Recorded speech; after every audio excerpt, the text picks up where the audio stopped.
Oh, nice. Well, congrats on that. Hope it goes well.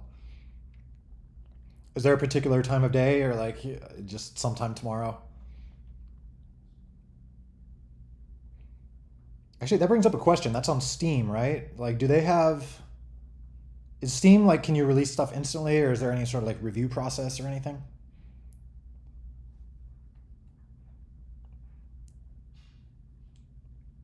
Actually, I can explain it because I do. I know how this works, kind of. Cool. Howdy. Okay, so the thing is, you can. The process is basically you can make a game or make a Steam page for it, even if you don't have the build yet, Hmm. not have an announce date yet, and just have it there. You can send screenshots and stuff. From what I can gather, to get the game on Steam, you have to pay, I think, for a developer license, Okay. and that's like a hundred bucks or something, Okay. just to keep the asset flips to be slightly less common and stuff. Yeah, that makes sense. And yeah, so this is this new Steam Direct system. Earlier it was Steam Greenlight, which was like people voted on games to be on Steam and stuff. And earlier you had to be like approved by the publisher or something. Hmm. So it was so the gates are have lowered definitely. Cool. Cool. When you have a game, you can have it on early access. You can release it basically any way you want. You can upload builds even if the game is unreleased. So it's basically that you can definitely like playtest the game through Steam if you want to, Okay.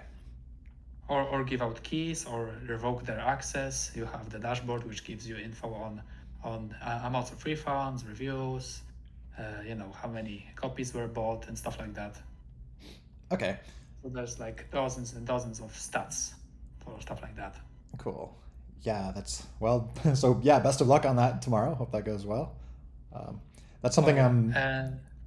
Oh, go ahead. and today is, well, there's lots of stuff we're gonna show and I'm gonna talk about, and Sok is gonna showcase. So yeah, this is gonna be an interesting day. Oh yeah, yeah, definitely. Yeah, looking forward to And when I some. have the time, I can definitely also show what I've been working on and my kind of like pet project on the side. Yeah, I'd love to see that. So, but yeah, I got some Explodinary today. So yeah, I feel like it's like a packed schedule. So I'll try not to take Oh, up too much time not myself. just that. Oh yeah, yeah, more than just that. So uh, maybe I'll speed through my updates real quick. I don't have too exciting of updates, but just what I've been working on is so for the past few weeks I've been kind of revamping a few of the builds. Like the Android build, you'll notice is still not up on if you go to ballistica.net. Um, we are still lacking the Android build because it's still like ripped apart on the operating table. Um, but as of last night, the Mac build is back. I've spent a lot of time kind of putting the Mac build back together. So, which I'm pretty excited about because this has been kind of a big deal. So this is the my Xcode project of all the Apple builds. So if you go on GitHub, you can build like the CMake build, which is the standard like Linux slash Windows slash it's cross platform. You can build that version for Mac, but there's also like an official the Mac version that will be going on the store. It's built using like Swift and all the official Apple-y stuff, and that also will apply to the iOS and tvOS versions. So I'm kind of taking this opportunity and kind of building everything the right way for all the Apple stuff using like the Apple game controllers framework and everything like that. So lots of new code here and there. Um, but yeah, the first kind of fruits of that labor is the Mac version is kind of updated and mostly working. So for the few of you who might have a Mac, check out the Mac version here. It's got a new icon. The has the yellow background now, so it's more consistent with the other platforms. It used to just be the bomb. Um, so anyway, here this is nice. Lots of nice like Swift code and Cocoa and everything. It should just look pretty much how you'd expect, but um, yeah. So it does like monitor syncing and stuff like that. So the frame rate should match your monitor in general, high frame rate or whatever. There were some problems with that before, but anyway. So yeah, I'm planning to maybe clean that up a little bit more and get that out actually on the Mac App Store since it's been forever. Let me check the um, Bomb Squad here is, let's see, what are we at? Version 1.4.141, 5 years ago. So slightly out of date. So I'd love to get this new build up there so it's, not ridiculously old. Um, Is the game actually old enough to legally drink? it's getting there. Let me think. It's well, if you go back to like the original kind of unofficial versions I played with my friends, that was like 2004, 2005 when I started writing it. So it's It's yeah, getting it's there. it's It's getting getting there. close. Yeah, we gotta like somewhere in the world we all gotta like go to a bar or something and like buy a drink for Bomb Squad when it's old enough to drink. So we can start planning that. That'll be what yeah 2027. So we got a few years. Um, well, I guess depending on where in the world, because a lot of places in the world is like 18, right? So I'm thinking U.S., which is 21. So yeah, Yeah, it's we don't like know. all over the place in different countries. Yeah, so shoot, we got to get planning that. um, so anyway, that's mostly what I've been up to is just kind of like doing this massive. I feel like I'm always doing some sort of cleanup, but um, at this point, it's like cleaning up all the SDL code and the OpenGL code and kind of like graphics and front end stuff because that code was all just getting that was such like a tangle that had grown into this like nasty tangle over the years where it's like I started with like SDL, which is nice and cross-platform, but then I would like start hacking SDL for like just the Mac version, and it turned into this just like gnarly tangled beast. So now it's kind of like ripping all the pieces out and kind of putting them back in a, a maintainable way. So that's what the past few weeks has been for Working on me. old code is like full nightmare, and I know because I'm working as a software dev now, and Oh yeah, it's pain. yeah, it is painful. I feel like it's getting better. I mean, I feel like I've been doing this for years, just like painfully working with old code that was not meant to be like maintained and trying to like make it maintainable. Um, but yeah, it's a slow, long process. So fun fact, I'm actually used to 1.4 versions of the code, and when I work on 1.5 and more, like Sock has like very easy. It's very easy for him to find stuff around because he's used to like lots of files, Oh and yeah, I'm used to like one monolithic file, which is like this is all the UI stuff, this is all the oh BS yeah, fast stuff, and this means that when there's UI stuff, I know I'm in the right place. I cannot get lost. But now it's like in 3 different folders, and it's like all over the place. I just cannot deal with it. I constantly have to use certain files and stuff. oh yeah. It's kind of the same for me. Like if I just like I know I want to keep the hierarchy as simple as possible, but I know it's like gotten complicated, with all the different feature sets and this and that. So I feel like I'm slowly just learning to kind of like remember individual file names and Oh, yeah, just and I think we're also in the mass migration state, like a metamorphosis, where some of the code is like separate, some of it is not. It's like some of it is yeah. separate or together or like in different places. Like he wanted to separate the scene stuff for the bomb squad stuff, so it's separate. Oh yeah, And yeah, then yeah, the exactly. You're stuff you're and right. It's totally in this it's like all over. metamorphosing. Hopefully, once it's metamorphosized, it'll kind of stay where it's going. That's been the big push with the feature set stuff is just to kind of have these boxes where I can put things and then like leave them there and they won't interfere with the other boxes. So like Oh yeah. all the old Bomb Squad stuff will be in classic or scene V1 and hopefully will never move around again. Stuff like that. But yeah, it's I had to go back to like 1.5 or 1.6 to check some code a few days ago, and yeah, like even the changes between like 1.6 and like 1720, it was like I couldn't remember where anything was. It's like where is that old STL code? So it's yeah, there's definitely like a mental overhead to all this like changes and stuff. So hopefully that will smooth down over time. Um, so anyway, yeah, that's basically what I've been up to is just these updates. I'll stop rambling on that. The next week I will be working on now that the Mac version. Well, I'll probably still be finishing up the Mac version, but I need to put the Android version back together with kind of the new cleaner code base, and then I'll get test builds up for that. Hopefully, get the Mac version on the Mac App Store, and then also I'd like to the iOS builds and stuff it should be pretty easy to get them going because they're mostly the same code now as the Mac build. So I'd like to test those a little bit or make sure they're working. There's a few things I need to update, like the texture formats it's using, like PVRTC, which is a kind of crappy old format that's specific to Power VR architecture, which is what Apple stuff started on. But there's some stupid limitations in the game. Like you've maybe noticed that textures have to be square, and that is because of the PVRTC stuff. Like that's the only texture format that is required to be square is this old one that So it has to be square and not just like a rectangle with power of two. I believe right now it should have to be square. I think the game will reject it if it's not square. I could be wrong, but it should be rejecting it, which is, you'll notice if you go through, there's some of the textures that are like these weird, it looks like a rectangular texture that was like chopped into pieces and squished into a square. That is why, and that's dumb.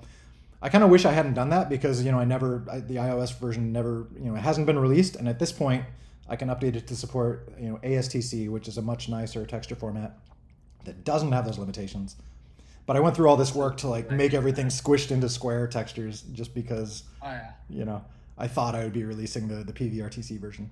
So that's why if any of you have like the when you hacked my server by using HTTP instead of HTTPS and found the iOS version, you'll probably notice some of the textures look kind of crappy because they're PVRTC. So like some of the edges on the alphas and like it doesn't look great. So that's one of my next things is like to move that to ASTC. And also Android. We're going to move Android to ASTC because it's just a nicer texture format, I think. So anyway, getting off on more tangents here. So yeah, that'll be my next week or two is kind of just like patching up these builds, hopefully starting to get Android updates out again, things like that. And then after that, I'm not looking forward to it, but I really have to buckle down and update the V1 master server because it's using like this old Python 2.x Google App Engine system, which is scheduled to be basically shut down at the end of the year. So I need to migrate that code to at least work in Python 3 so I can use like the newer systems, which is a bummer. I originally had hoped to move everyone to the V2 master server and all the new stuff, and I could just retire the old stuff, but it's not ready for that yet. So I need to keep the old stuff running. So I'm gonna have to bite the bullet and spend a week or two on boring Python code migration stuff, but it happens. Sounds like a lot of hoopla to get the whole game running, huh? Yeah, it's a surprising. Yeah, I would say that's a big surprise for me. Just how much like maintenance there is just to keep the old stuff running. It's just like bit rot and it's like just old systems that are like deprecated and like, oh, this version of this particular software will no longer be supported as of this.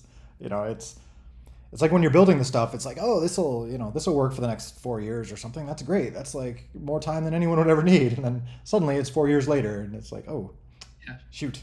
Yeah. Actually, I don't think the past version of you even like foresaw that the game is still gonna be updated like decades later. Oh yeah. It's kind of crazy. If you go back in time and tell me in 2004 or whenever I started this, they're like, oh, hey, you're still gonna be working on this thing in 2023. I'd be like, what? I have to like explain it. Like, have a community and. Oh yeah, I love it. I love the community, and I love that I can keep working on the thing and stuff. I've mentioned this before, where it's like I would totally rather be just like working on the same thing and improving it and cleaning it up and whatever than like, spitting out different things like once every month or something and then just like abandoning them because I feel like there's no way I'd be able to like release multiple things and keep them working. They would just be like lost to time or something, which is unfortunate. There's a lot of games that happens with. It's like some super cool game you played 10 years ago, but it like won't run anymore on like 64-bit systems or things like that. It's always a bummer when that happens. Yeah. So actually, I'm at the stage of my life where I'm actually not really sure if I like smaller projects, smaller games that I can finish quickly and just be done with them and move on to the next thing, or do I like long-term projects which I can like work on and not be bored with it, because for now I'm still kind of trying to figure it out. Yeah, it's true. It's hard to know because there's kind of a freedom to working on the small things too, right? Because like you can just do it a different way, or just completely be experimental, and that it's not shiny object syndrome. Oh yeah.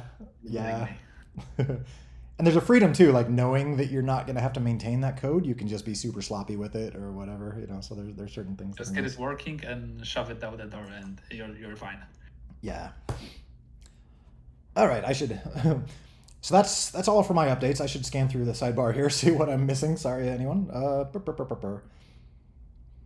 the arcade cabinet's behind me. That's I've mentioned this before. That's my lovely II arcade cabinet, which was it was a startup that were making arcade games. They asked if I wanted to have Bomb Squad included on it, which was super cool. So Bomb Squad was one of the 10 pre-installed games on the II arcade. Unfortunately, they went under not too long ago. So It's interesting though. There's like this big modding community with IA Arcade people. Like it's like a lot of people like making add-on hardware and like hacking stuff, and so it's kind of a neat little community. But um, I need to look into that too, like see if I can hack the thing and install a Raspberry Pi 5 onto it or something like that. or maybe install a Steam machine on it onto it or something. Yeah, exactly. Just something because it's really like it's nice hardware. They did a really good job with it's good quality controls and things like that. So I'd love to keep. I mean, I do have the games on it from when their app store was functional and stuff like Space Invaders and a few old things. But I don't know. It'd be cool to see what else I could do with it. Um, it's just nice to have an arcade in the background too. It's just for it looks gamey. Yeah, and with these kinds of like projects, passion projects, it's kind of really hard to find like actual hardware that works, because I remember, oh, I kind of failed because of the specs inside of it. It was like one of the first well-known like Android TV consoles and stuff like that, and it just didn't work, and Oh people yeah. were complaining about pretty much everything about it. Yeah, they definitely had some hardware issues. I remember trying to get the controller working. Their controller had some weird, like there were only, like the analog sticks. There were only like five possible values. So there was some like weird firmware glitch they had where, like you couldn't actually like get smooth analog values out of them. It would just like bucket It them was into. digital. Oh, I don't think it was digital. I think it was just like their driver was coded weird or something because I talked to their hardware guy and they revised it or their next version of the controller had that problem fixed, but it just reminds me of those reminds me of those old gamepads where you press a button and the analog stick turns into a D-pad, and then you have basically four directions and a button. oh yeah, yeah. So that kind of reminds me like you are wait, does the firmware actually did that sort of thing? Like on Yeah, their or own was thing? or was that a Oh limit of the no. hardware? Yeah. But yeah, it was interesting though. And then it wouldn't give full values. So like you press the analog stick all in one direction, it would it would be like 0.75 or something. So like characters in the game wouldn't be running full speed. So I had to like normalize those values. And I don't know. There was definitely. I mean, I'm sure they had to work really fast, but there were definitely some corners they cut or things that didn't get polished enough. But at the end of the day, though, I don't know if they had executed perfectly. I don't know if it still would have been like successful just because the concept of like micro consoles or kind of it feels like anyone who's playing a game on a TV they still just want like a PlayStation 5 or something or I don't know if someone wants like a kind of a weak little console that can play basic games even if it's inexpensive. um, who knows. Yeah. I guess there's something like what is there's that little not a pet project but the little there's that little like tiny yellow handheld. Do you know? Playdate. Yeah, the Playdate. Why was I was blanking on that? Like I haven't heard how that's doing, but it seems like stuff like that is kind of has a fun little following. Yeah, and Lucas Pov even works on his game on it, so Yeah, that's kind of a big deal.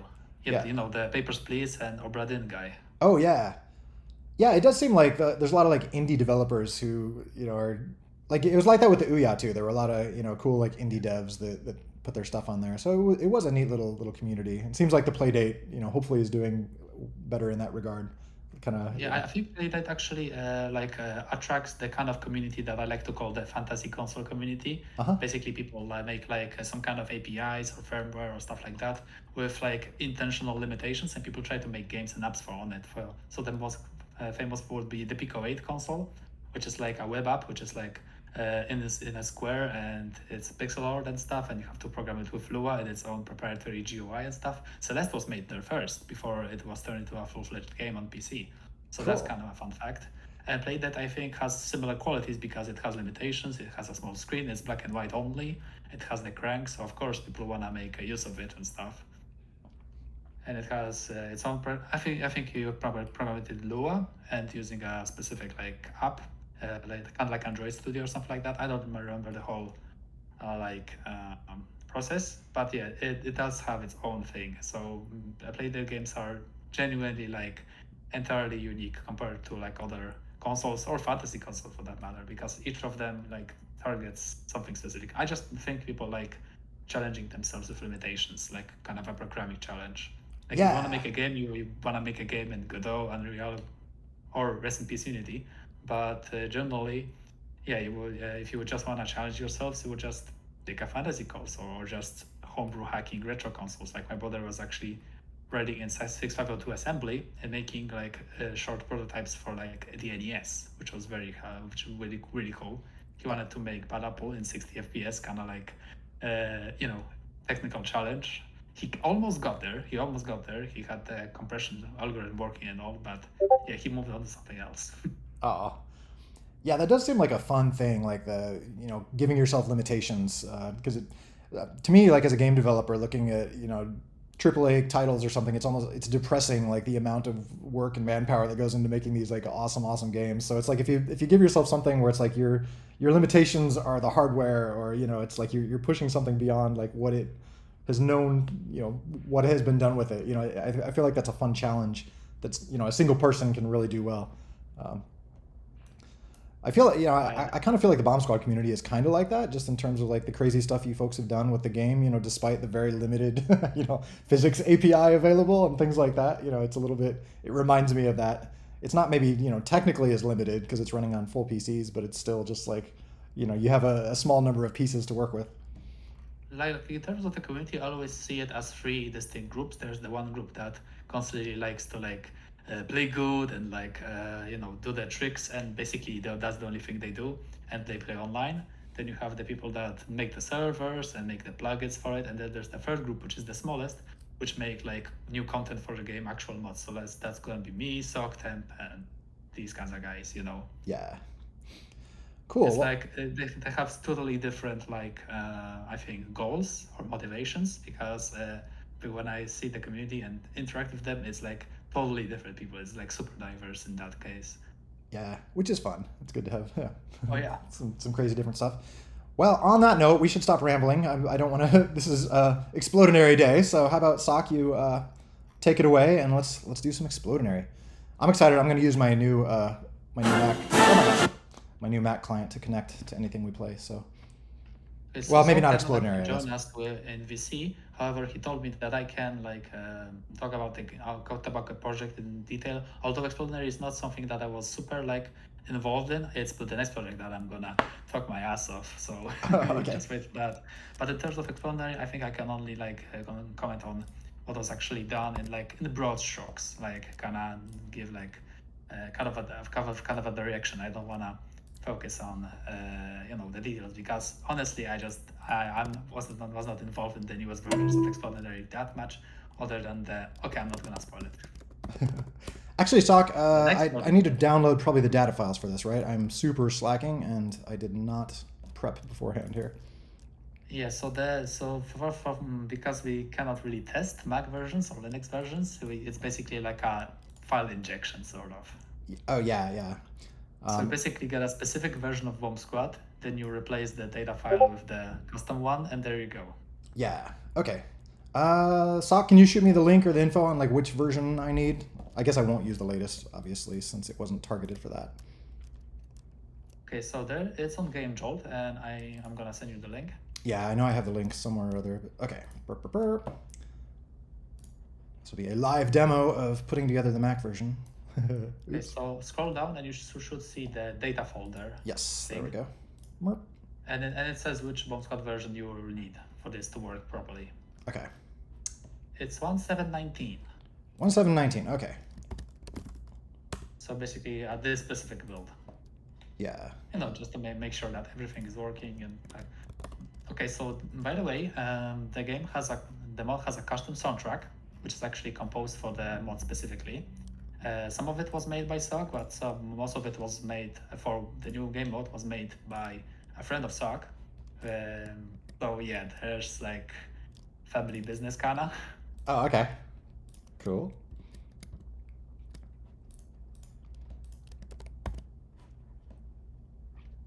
Sometimes it's just very, very fun to just make whatever shit you want and people can play it.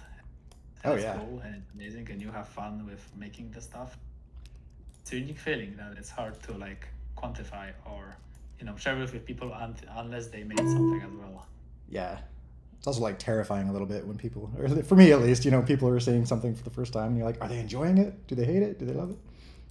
Oh, I know this feeling, and I remember Stock was actually kind of like wanting to make something like JRMP, but at the same time, I remember he was like totally lost on programming. He only did characters and such. But at one point, something like broke. He crossed the threshold and he hired some people, and now there's a big project now, which is like not really JRMP 2, but definitely a successor, which I think does unique things enough that I think all people can enjoy both versions easily. For different reasons. Okay, let's see if this works. Occasionally this tells me like, oh, your app is corrupted, and then I have to start over, but hopefully... Actually, I don't know if you have to like delete the old data folder and place a new one, or just replace the files. So I would probably replace them outright.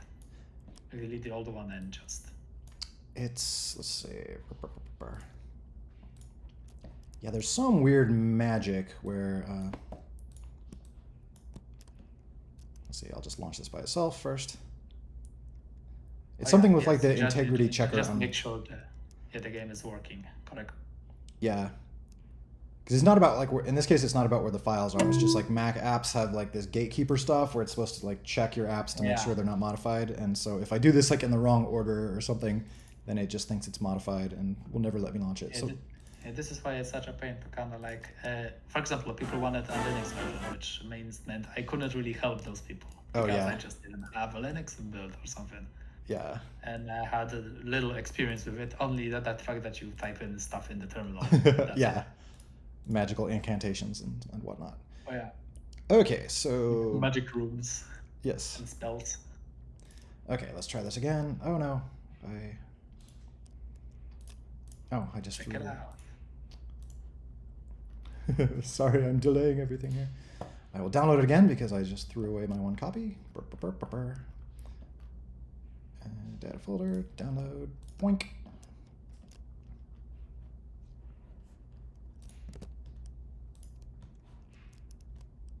Okay, so just so very clear, maybe you should delete the old data folder and then place a new one, just in case. I'll give that a try.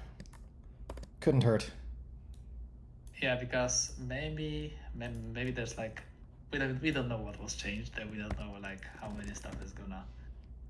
Well, I think that's what I did the replace before. Okay, BSE22. So it should have replaced everything, but okay.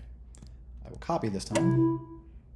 Okay, so Gaming just tried it. It seems to work for him. So let's see if it's gonna work here as well. There we go. There Okay. All right. The random, like, weird. Or something. Yeah, so that was just, like I said, a weird Mac thing where if you do things in the wrong order, it just tells you your app is corrupt, even though everything was in the right place. So, all right, here we go. Okay, so this update adds lots of stuff. It's probably the biggest one ever. But we could probably start from small stuff and then our way forward, huh? Yeah, sounds good. So there's one feature which is kind of strange. If you click on play, there's gonna be a new game mode called Hub. So this is basically like it's kind of like an interactive chat room sort of. There's no objective, you cannot win. There's like some para stuff you can do, kind of like a sandbox thingy. Yeah. And that's basically the intent. There's, for example, some jump pads which are in previous versions from what I know, or new, I don't know, which is you stand on it and it basically pushes you up and stuff. Cool. There's also the slingshot on the left. Oh, cool. Nice. And of course there's the basketball, but I didn't actually try it. I think I tried putting the ball in it, but yeah, I had no luck. So there should be probably something once you get in it, probably like you can actually throw bombs onto it and anything else, and it's still gonna work. This is kind of a fun little challenge. Nice. Yeah, it is. So it's basically like for those who just wanna play the game without actually playing the game. Yeah. Oh, you did it. Yay! You did it.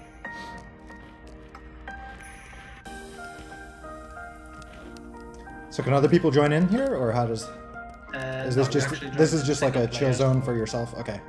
Yeah, it basically allows you to make servers with like this kind of map, which basically allows people to like do stuff. And yeah, Cool. it's kind of like a fun thing. Like if your chunk is too big for you or too computationally expensive, you can just do this. Yeah. Cool. And I think Habbo is dead, Club Penguin is dead, so this is probably the second best thing.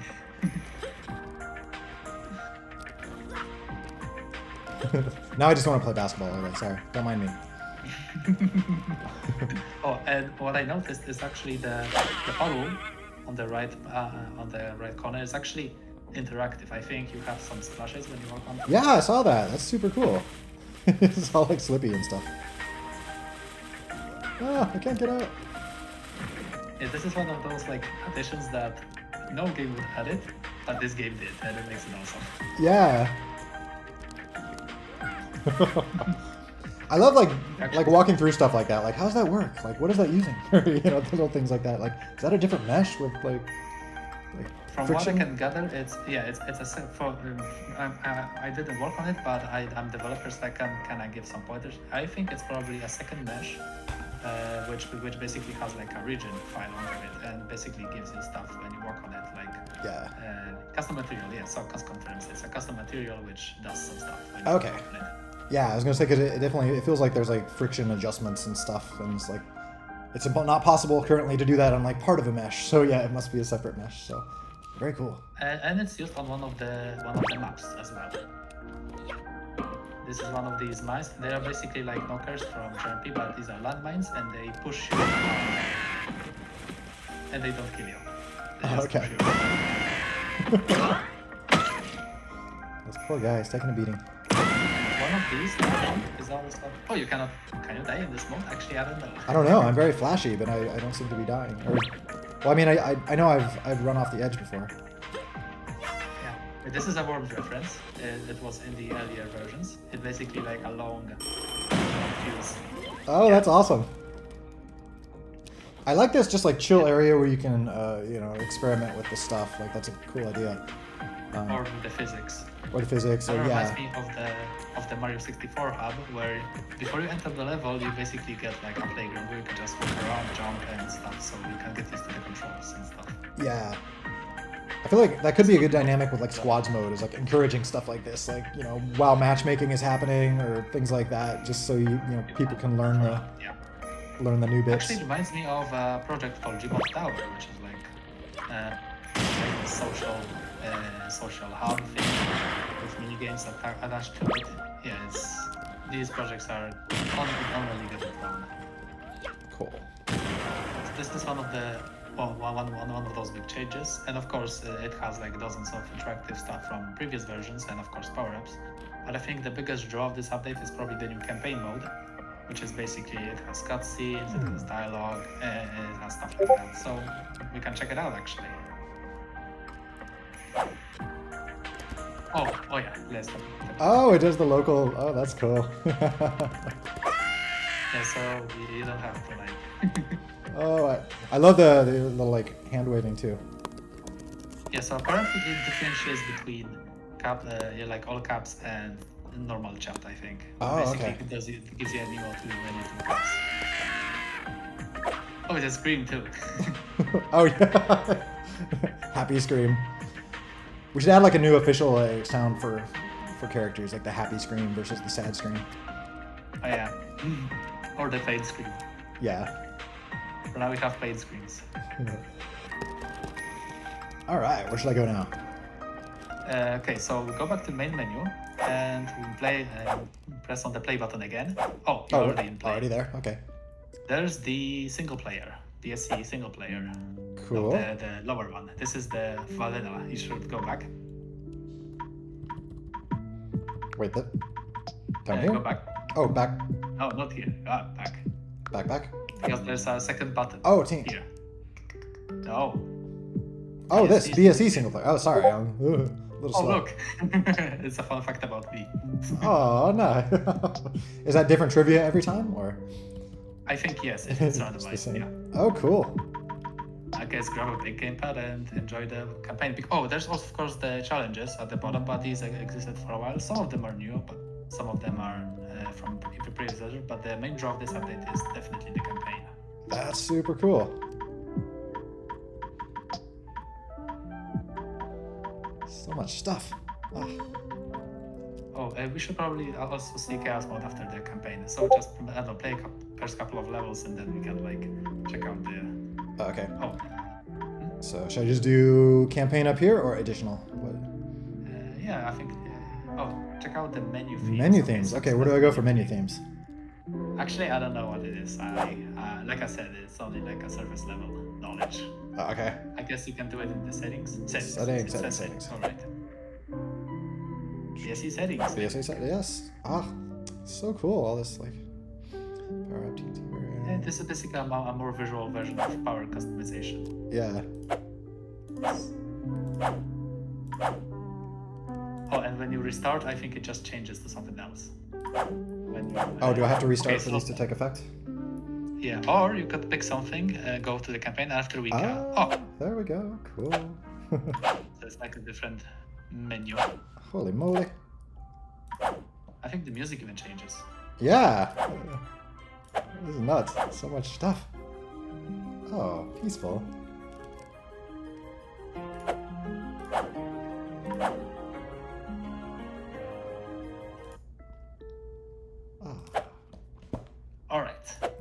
Alright, so try some co-op. Shall we begin? Let's do it. Grab a pad or something and... Yeah, I will grab my Xbox controller here. Just updated the firmware this morning. I don't know if that'll make any difference, but... Classic. Yeah.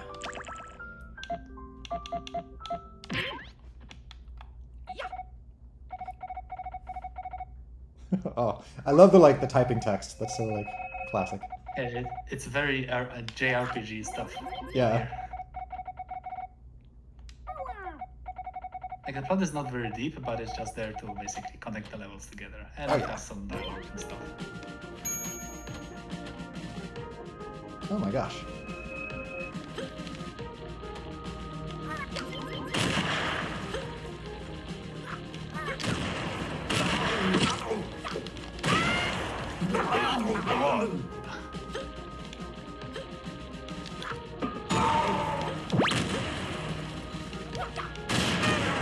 Oh geez, I'm not doing so good.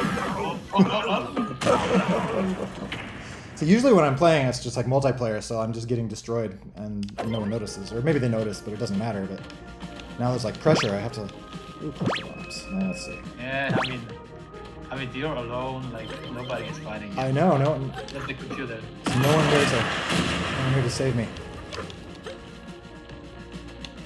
Oh, you almost did that. Yeah. Try again. You almost did it. What thing? You know, the run past an enemy, jump, turn around, and punch him in the air. Oh, yeah. Yeah. Yeah, I do. I love doing that. I don't know. Hell yeah.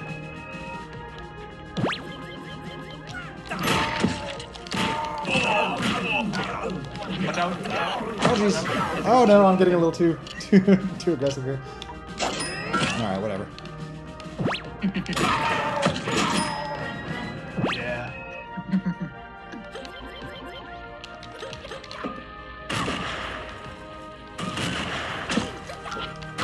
Oh! Yeah, it's definitely for those scrollers. Oh, yeah. It's a good amount of challenge. I like it. Oh, jeez. It's actually surprisingly difficult to create not just hard, challenges, hard waves, but also ones that don't feel like unfair, like they have some kind of strategy to them. Yeah. Because this is the first level, so it's easy to just show a single type of enemy and stuff. But later waves, if you want to challenge, it's hard to do something that's like feels. Yeah. Yeah, sometimes, if you go too far, it just feels like there's no way to survive, or... Yeah, I mean, you can just spam, like, ninjas and call it a day, but... Yeah. I don't think that's fun, kind of challenging. Yeah. Oh. Oh, dude. Oh, there's the guy that always told how to fight. wonder if you can actually damage him. What happens if you Oh, off to the side here? Oh, yeah. with this guy? Oh, It's invisible wall. okay, Boo. whatever. Actually, that would be hilarious if you bumped him and it just snapped you out of existence. Oh, yeah, exactly. Fail. Oh, that's a nice one. And perfect. Oh, no, Oh, no, no. no, no. Oh, just in time. Oh, that wasn't good.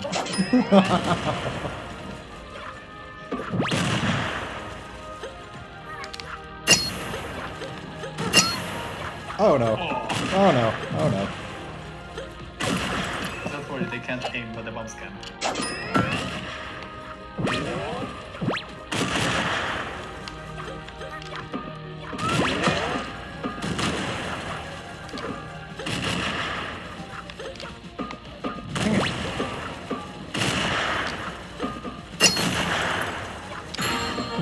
Yay! Yeah.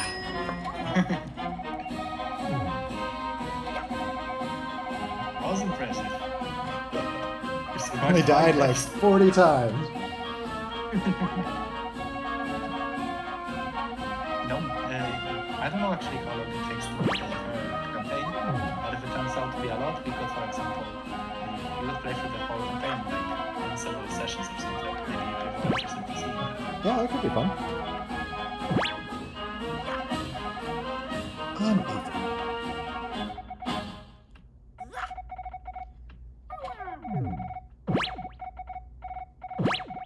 So it turns out that each level has also its own challenges, which are similar to the original game.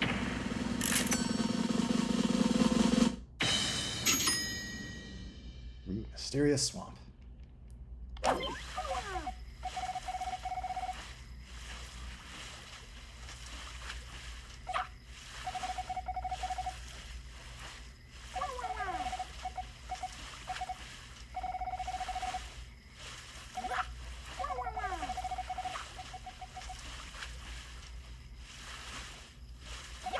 Okay, that tiny icon is actually a nice touch.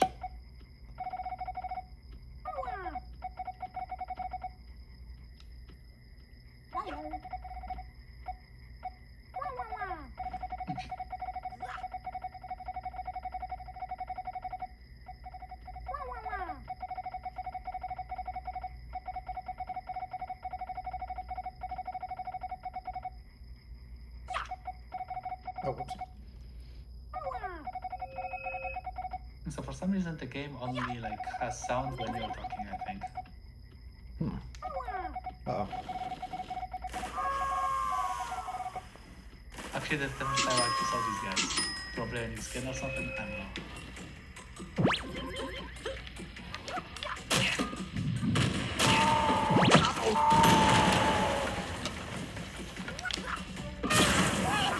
Oh, jeez.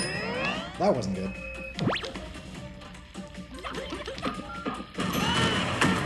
Oh, I thought you were talking about the guys that just like went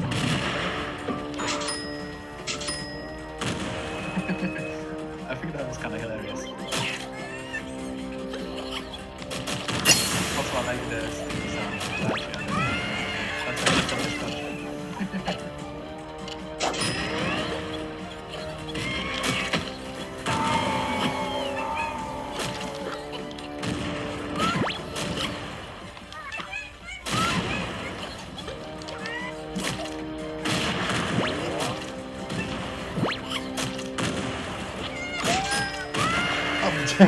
Oh. Oh, okay. Knew that was a bad choice.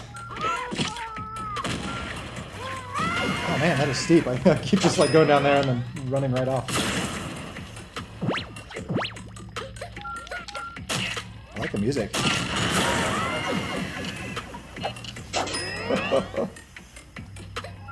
A real arcade experience. Yes.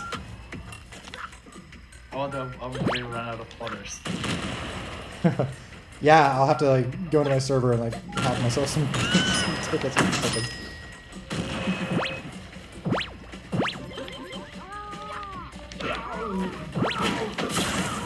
Yeah, the thing is, Gami, that I already died 4 times.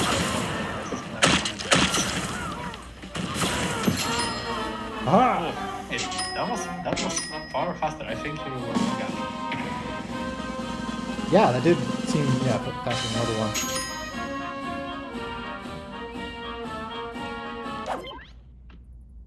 Ooh. I do love that like outline look. That's super cool. Yeah, so this is the inverted hole method, which is basically like exploits the thing about graphics. Basically, when faces are drawn, it's only drawn when the normal is facing towards the camera. Yeah. If it's not facing the camera, it's not rendered. So this, so the inverted hole method exploits this by basically making the outline like a second model, like on top of the original model, just a bit layer, and have a black texture. So when it's facing like away from you, it's visible, and when it's facing towards you, it's visible.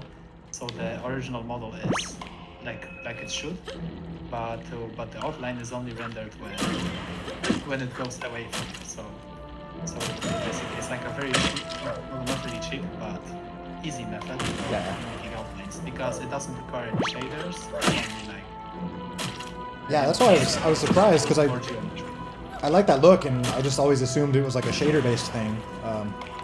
But then I saw you folks doing it here and I was like, wait, what? I don't have shaders to do that. Actually, inverted hole method is actually like so simple. I think even some old yeah, probably. Maybe the old South Park game. I don't know. Does have outlines. Yeah, I mean, it's probably not too expensive because it's only on the characters and they're a pretty small percentage of the screen and there's not a ton of geometry. It is more vertices though, which is the one downside to this method. Yeah. Basically drawing the character twice. That's true, yeah. Oh, I mean, you could, for example, simplify the outline to basically remove excess geometry. For example, speed, right? Yeah, that's true. All in all, though, I don't think like excess geometry is like most of the geometry in the game is pretty low poly, so I feel like we have probably a lot of breathing room there. Oh jeez. And actually, these days, most of the like detail actually is coming from the textures. Yeah. So as you can see, some of these are of course created using the old methods, with the change that sometimes we use Blender and our own textures. Not here, because this is mostly the photo reference and stuff. Yeah. Not perfect, but I think it does the job. Yeah, I think the texture and stuff looks good here. The ground and everything, it's a good amount of playish detail.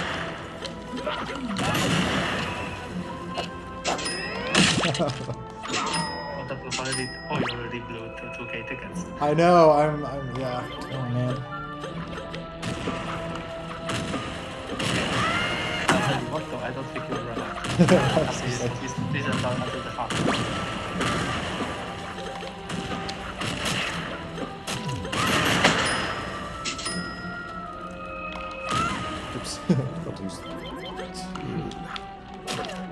Yeah, I mean the good thing about buy tickets is it definitely doesn't waste time.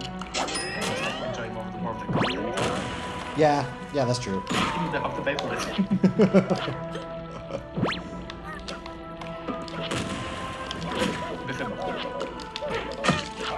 Ah. Oh, that was nasty.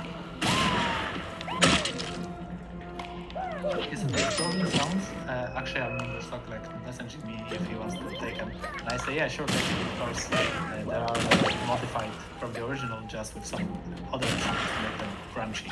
Oh yeah, they definitely sound crunchier. That is something, I know we've talked about that. I'd love to revisit the explosion sounds, get some more crunchy ones. Yeah.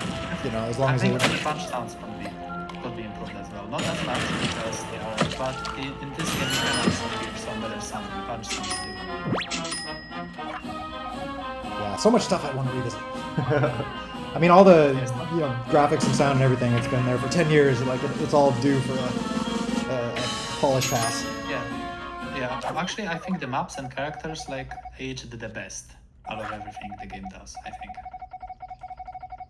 think there's some low-hanging fruit, like, upping the texture resolution and stuff like that. I've done it in a few places, but, I have most of the source textures pretty high res, so just a matter of, like, cranking that up a little bit so you see fewer blurry pixels on 4K displays and stuff. Yeah, but I think the textures of the characters are 1K and the maps are 2K or something like that. Or Yeah, even in most less. cases, yeah. Which for this kind of game, it's plenty. Yeah, that's probably true because they're so small on screen.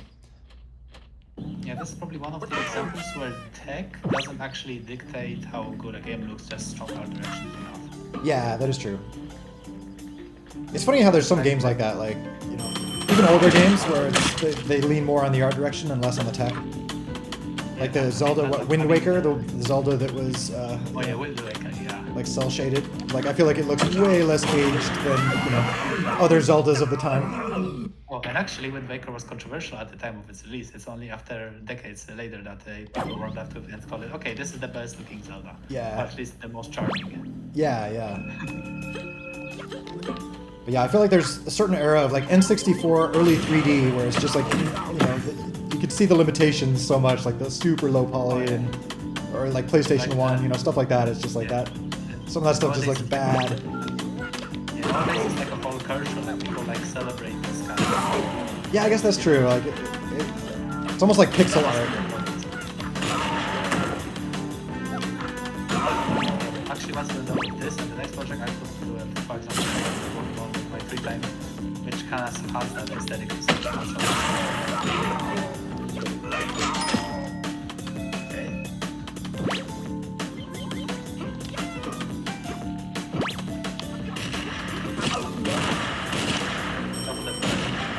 That was gratifying. Yeah. There's something about just like a good like juicy explosion if it just like takes someone out. It's just fun. Yeah, it is. Yeah, I definitely. I wanna. Okay, so I can't wait to talk about my game, but at the same time, the NDA and of course. Oh yeah, of course. Yeah.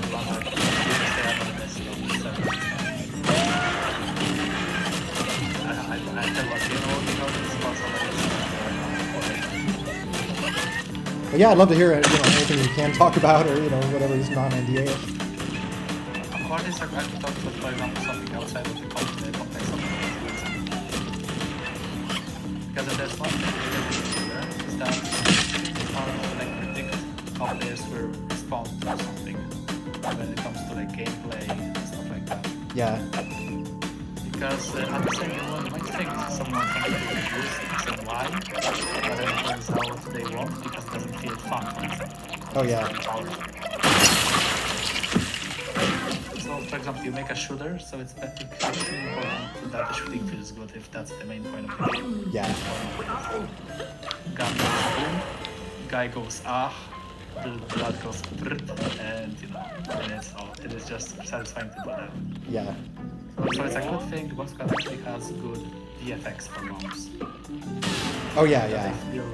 They feel snappy. That's the probably girl because they feel snappy like Wars Armageddon. Remember Wars Armageddon? That was a fun game. Yeah, I've seen it. I don't know if I've ever actually played it, but I'm familiar with it. Yeah. It has still the best sound effects and explosions. They are really, or at the same time, and just amazing. And then the one that flies, and it's. Yeah, one of my big inspirations when I was first making Bomb Squad was an old game, Myth 2. I don't know if anyone's played that. It's an early Bungie game actually, before their Halo days. But it's like an RTS. You have like small squads. It's a 3D game. It was like a very early 3D RTS. But there's like these dwarves that throw Molotov cocktails, and they're just like, it's by far the funnest unit in the game, just because like. It's just like this chaotic explosion, like this big battle going on, and then this dwarf comes in and chucks this thing, and like half the soldiers just blow up, and it's done so like crisply and so. Yeah, it's almost like too much. It makes like when I'm playing the game, I just want to play the dwarves, like I ignore like the other soldiers, which are way more important. But like those explosions, that was very inspirational to me. Like I wanted something that felt like that fun when you just like. Half the screen just disappears all of a sudden. Yeah, so there's this famous story. It's from Wolfenstein Enemy Territory, I think. Yay! It's like a team-based shooter. Oh yeah, I played There that. were Yeah. two teams, yeah, and both of them had an assault rifle, right? And they were like, it was the Thompson and it was the other, right? Uh-huh. And it turns out the Thompson was way stronger. The others were scratching their heads because in stats they were exactly the same, exact shooting speed, reload speed, damage. Oh really? It just looked different and sound different, but people thought Thompson was stronger, and the data actually said they got more kills with the Thompson. So what's going on? Oh really? If the guns are the same, why are they doing better with the Thompson if it's the same gun? So it turns out because the sound was more bassy, more impactful, more punchy, people felt more confident. They went for more risks. They made more kills, and they got more kills. So the gun was better. Interesting. That's funny. Yeah.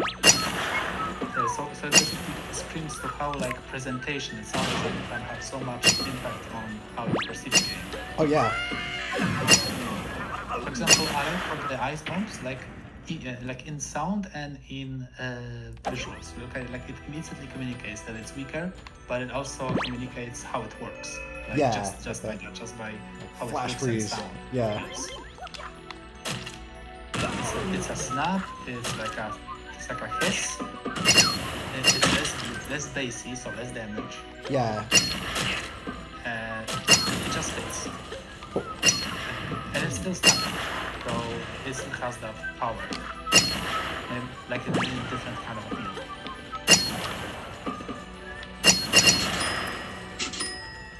I don't know if it's actually the halfway point of the campaign. I actually don't know.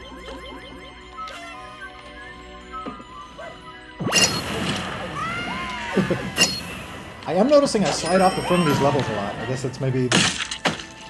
I don't know if there's like a common kind of downward slope in the front. I feel like I think so, yeah. Or I mean when I play this map, I think it's because there's no lighting basically in this game. Yeah. It's all fake. Oh yeah. The game relies on the textures to provide there. But when there's no texture, for example, you have no idea where the slope starts here, right? Yeah. Like how far you have to go down to. I can kind of gauge it, but yeah, it's still not. Yeah. I feel like that is kind of a challenge of these. Is like you said, like the visuals are all based on the underlying texture. So like the original thing, but that doesn't necessarily line up with the mesh. So it can be tricky sometimes. Oh my gosh.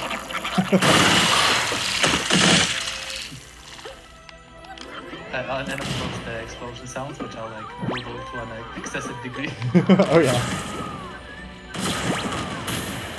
They may be enough to bump this game from a 3 to a 7.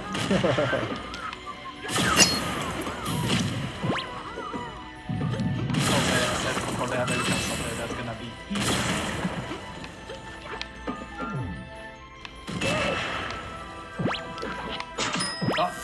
Oh, easy. So the project review is gonna be 30 minutes. Cool.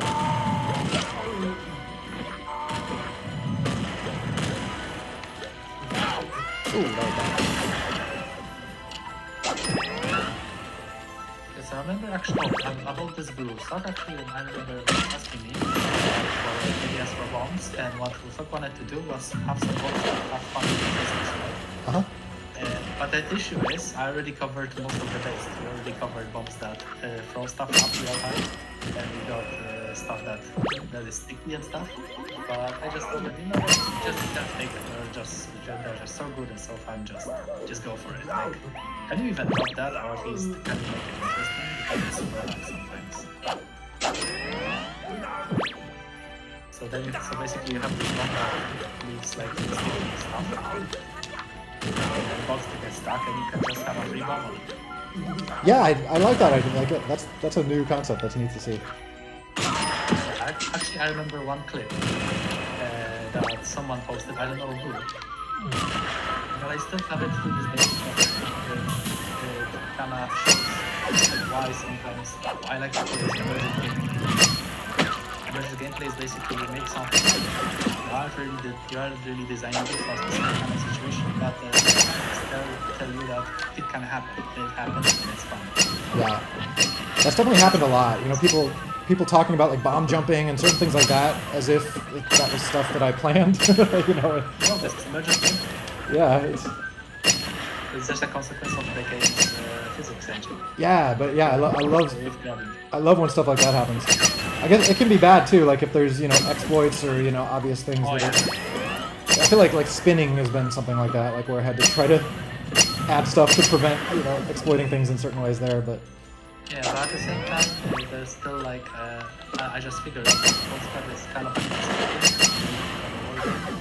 Yeah. Sometimes it's like extremely hard to make cool plays on touchpad. So Oh, I'm yeah. definitely sympathizing with people who found JMP frustrating, because if you want to run, you have to press the punch button, right?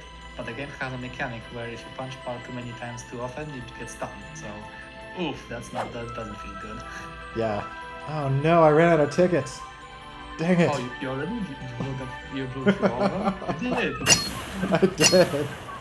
Wait, what was that cost? 5K? What? Something like that, yeah. 2.5K. Oh. Oh no. Like, Let's Imagine see. someone doing this on stream, and it's not Eric. That's gonna be like a ballsy move to just. Oh yeah, yeah. Well, watch Exactly. me blow this many tickets. Although I'm curious, like, because Right back, huh? does this actually blow tickets on your account? I wouldn't think it would, right? Or does that line up with the Yeah, server? actually, it still uses the same mechanic as the server, so I guess yeah, it's still a transaction that's legal by the master server. So yeah, it goes through. Oh, interesting. Okay. Okay, I'm gonna be right back. I have to do something real quick, and I'm gonna join you all. Okay, Just in a awesome. bit. Game dev runs out of tickets. I could make myself a promo code, and I could give myself some tickets, I suppose. But I'll just play with y'all. So, what should I join a server here? Sock, let me know. Game dev runs out of tickets in his own. So I'm gonna have to raise prices now to pay for this game session. Sorry, guys. Oh, okay. So it's the standard, the IP. Okay. Burp. Aha. Okay. I'm happy to be in a server now, so it's less pressure on me.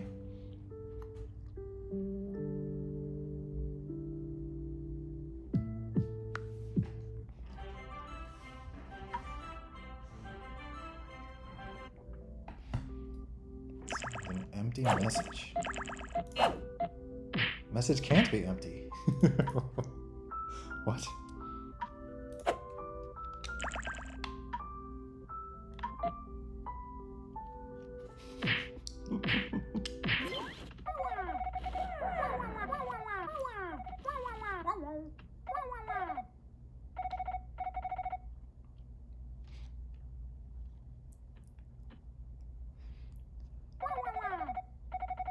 We totally, yeah, we need something in like a little utility thing for doing that text. I love that text. It's so like nostalgia.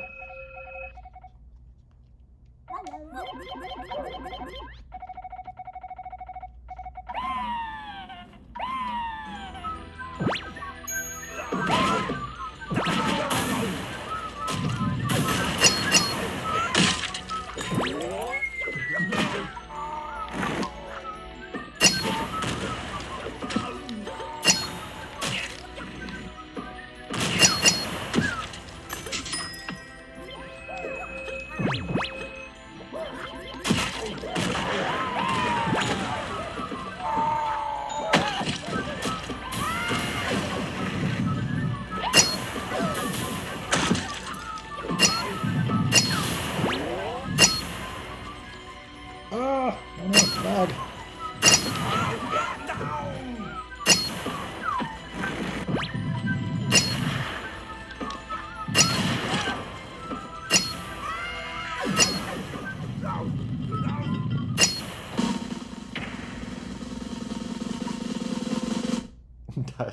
Aw.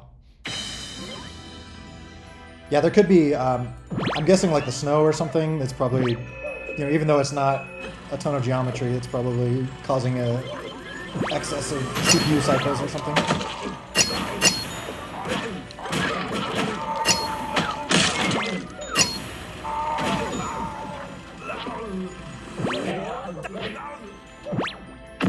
That's why I hope to, hopefully can make a little like graph or something showing like what's expensive. Or just make the stuff less expensive, but yeah. It's good to know what's expensive to be able to make it less expensive.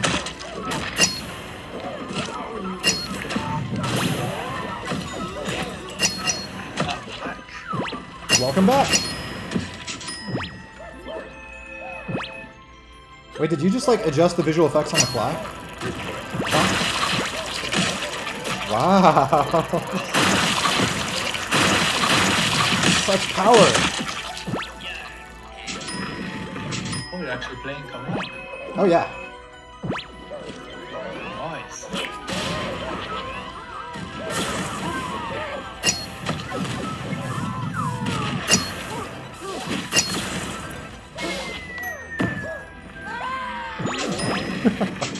I keep hearing these random screams that are unfamiliar but funny. Or maybe it's a familiar one, just like pitched different. I'm not sure. Yeah, this game has like something called skins, like this class which is like a bit more tough, for example. Oh, okay, cool. It's like slightly. Ah! Oh, they're running off the front again.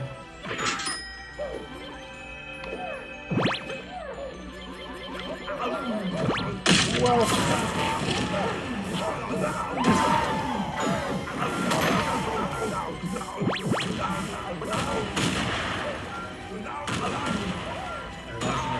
Actually, with the glue. I was looking for the glue and the this is probably the perfect example of it.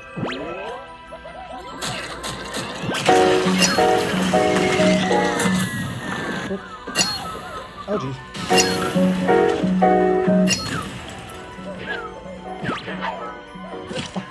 Oh yeah.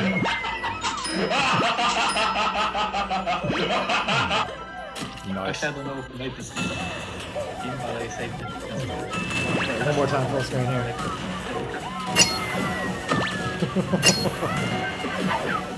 Yeah, so the glue bomb exploded. The guy got stuck to the glue, and because he can jump, he could basically grab the back and throw it. Oh yeah, yeah, that's...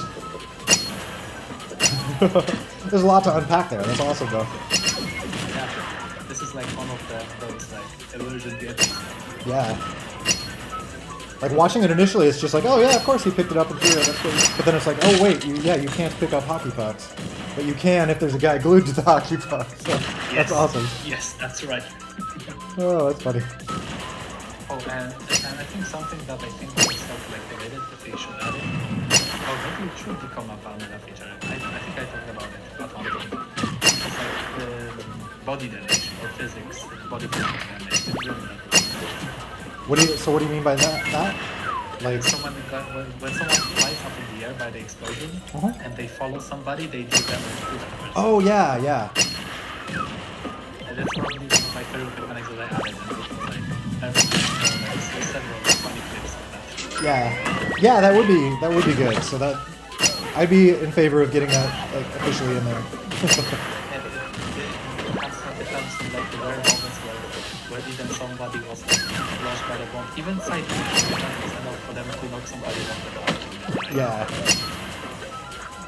But yeah, I think maybe I didn't put it in there at first because it seems like it might be too much chaos or something, but it doesn't seem like something that doesn't happen often, but when it would be hilarious. Yeah, I think that was like my thought process when adding this mechanic because it was basically like an expansion of the physics game, right? Or the physics, and it did not happen very early enough so that it was surprising and fun. Yeah. Okay, email reveal about after 20 minutes.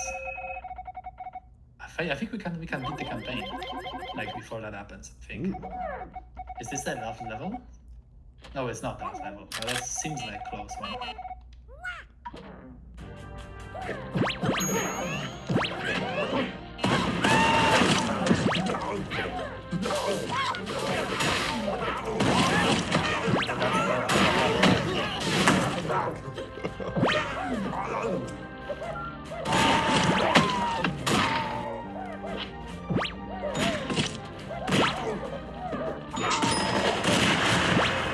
Like for example, you could have killed Brex that because he also there for the corpses.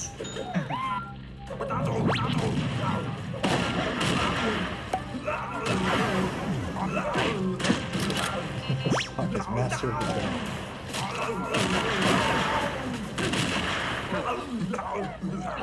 Oof, yeah.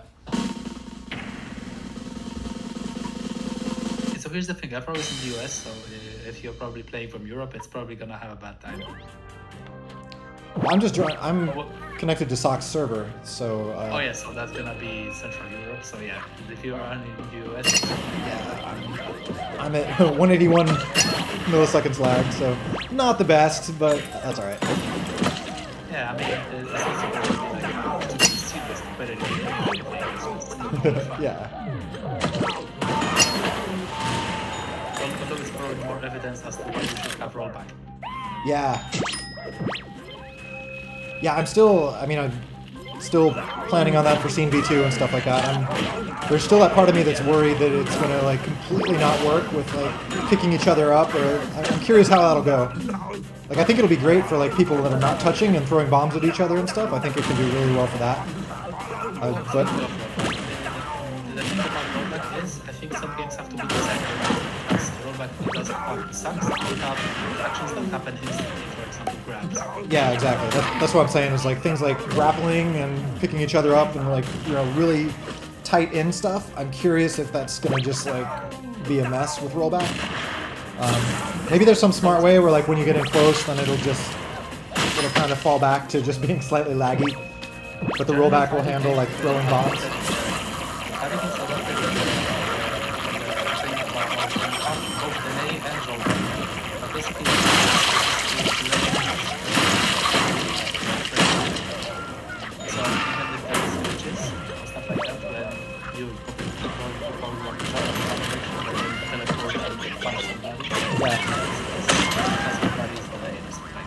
Okay, interesting. And in those games, you could even, for example, dictate how much both people should like lag or use so that you have hopefully step by step. So it's like a compromise between the richness and lag. Oh yeah, yeah. In a perfect world, you probably need only either 0 lag or just 1 frame. And in some cases, you could have like Yeah. You could play from Japan to California or Yeah, I can't wait to experiment with that. Just like see what feels good and stuff, or what works for, It'd be awesome to be able to play like this game and have it not be laggy, if that is physically possible. It's probably gonna be the best for bomb squad in terms of like just bomb throwing around. Yeah, exactly. Just running, because when you run in one direction, chances are you're probably going in that direction like a quarter of a second later. So the game can basically just make you keep running forward until it receives an effect from that. Yeah. So that could be interesting because it could dictate like pushing the game design in that direction more, where it's encouraging people to not grapple as much or something. Or also, just did something that was that you probably noticed what I did. Oh, what's that? It's called a quick turn, and it's basically a mechanic that was added to one of my mods, but Stock made it official here. And the idea is, if you want to you release one, change direction immediately and run. Oh yeah. Like a quick turn, like you're gonna maintain your speed. Cool. Not change direction. Cool. That's good. Yeah, and for people really like this one, and it's outside of the servers and stuff. And yeah, and so glad it. You don't need to have a plugin to play around with it. You can just activate it in directions. Nice. Yeah, I like that mechanic. It's kind of like it's very much like an explicit action, so it's not like changing the physics, It's more just like adding an option, which is good. Yeah, and I had to do like lots of math, like for example, dot products and stuff like that, like just seeing where the visual actually were running. Oh yeah. Like visual actually were planning to run. Yeah. It was like and of course the curves, the interpolations and stuff. Yeah. There's so many weird fudge factors. And it's commented, so if somebody wants to like check out the code, it's like out in the open. Cool. Yeah. Like, you can just read it, and it's annotated. Pretty much everything is annotated in here. That'd be something else. I'd be all in favor of getting that official. But I mean, to me, that seems like a good mechanic. Like I said, it doesn't really change anything. It just like adds another option, which is cool. Yeah. At the same time, though, I think both kinda still suffers from that design for gamepad, some of game design, where basically the run button is basically inaccessible on mobile. Oh yeah. And this makes some people basically unable to complete Alfie's notes. In cases like handheld. Yeah. That is true. Because I love the trade runs fast, but at the same time, it doesn't really go along. I wonder if in the future it would be probably advantageous for a toggle or something, if people don't want that, is to have like full control running, like automatic. Just push up button and you just run. Yeah. Maybe with some additional features to make it less likely to fall from edges, unless you like really want to. Yeah. Particular yeah, but that's like high level like redesign of the game, which I'm not comfortable with right now. Also, bunny bots are probably hard, but in a probably different way than build bots, because these are kind of like infestations. Oh, it's like easy to avoid them, but just waiting till you can easily kill them is hard.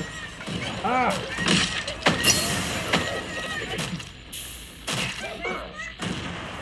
I love the big clusters when you're just like waiting for it to explode. Just like, oh, that's gonna be painful.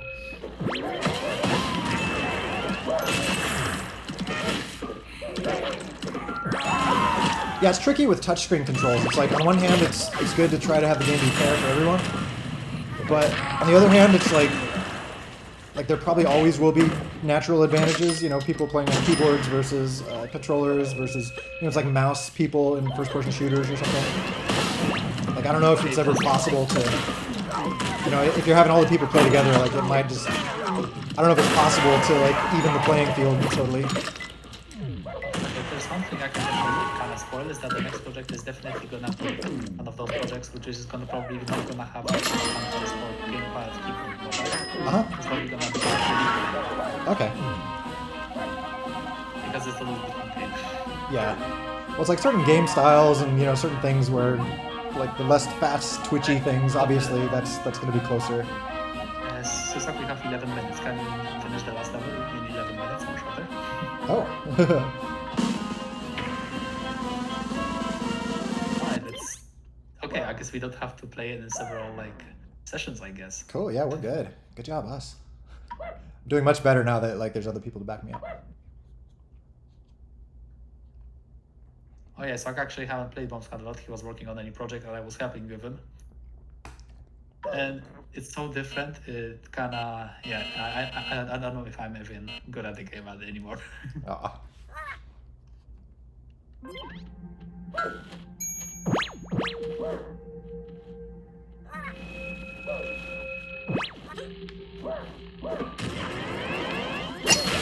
I like the achievement slide in things. Those are classy looking. Oh yeah. Oh, and you can actually fail those achievements too. Oh yeah. Like it tells you that still like you can still. Oh, sorry, Sock. Oh. That wasn't supposed to happen. What have I done?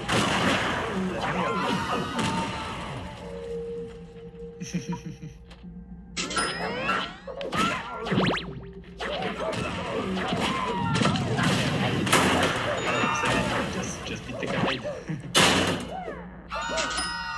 And when I'm watching it, in terms of difficulty, it seems like it's pretty well done. It's kind of enjoy the ride, basically. Yeah. Which is still a fine concept because most people focus so much on challenge. It's super easy to get lost in like the details and the. Yeah, I'm finding. I mean, as you know, getting older or whatnot, like when I am able to play games online with friends and stuff, it's like it's more. I feel like people are looking more for just like something we can chill, kind of play in the background, and it's not too challenging. You know, it's more just like almost like a background activity for talking and hanging out and stuff. So I feel like there's something to be said for that. Yeah, I'm still in that phase where I still like the challenge or have some kind of challenging media. Not in terms of skills or progress, it's not just harder to consume and stuff like that. So for example, games that require you to think and stuff. Oh yeah. Which I think that it still has some appeal. Like, Oh yeah. most of the games that I started it was all about paying attention, watching Pendray until something happens, and like hiding because something happened. Oh yeah. Well, yeah, a little contrast like that can be good.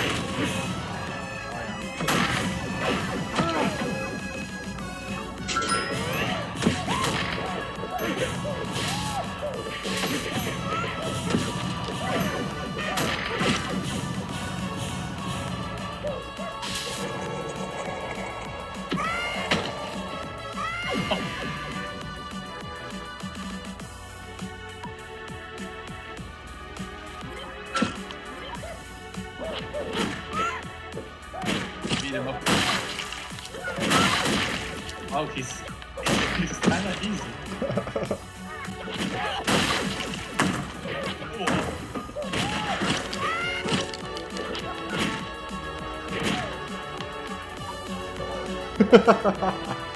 Oh, the flaming arms. Okay, so it turns out there's like 3 like animations for doing stuff. So you have playing once to play once, but you have separate ones, which is cool. It's not something that people know unless you like read the code and find out yourself that it exists. Oh yeah, yeah, the But separate. we did it. We beat the campaign. That was Woohoo! 7 minutes to spare. Nice. Go us. Ooh, that's a very emotional moment here. Yeah, like it's serious. I'm just gonna be quiet for a bit. just let it all soak in.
Very nice.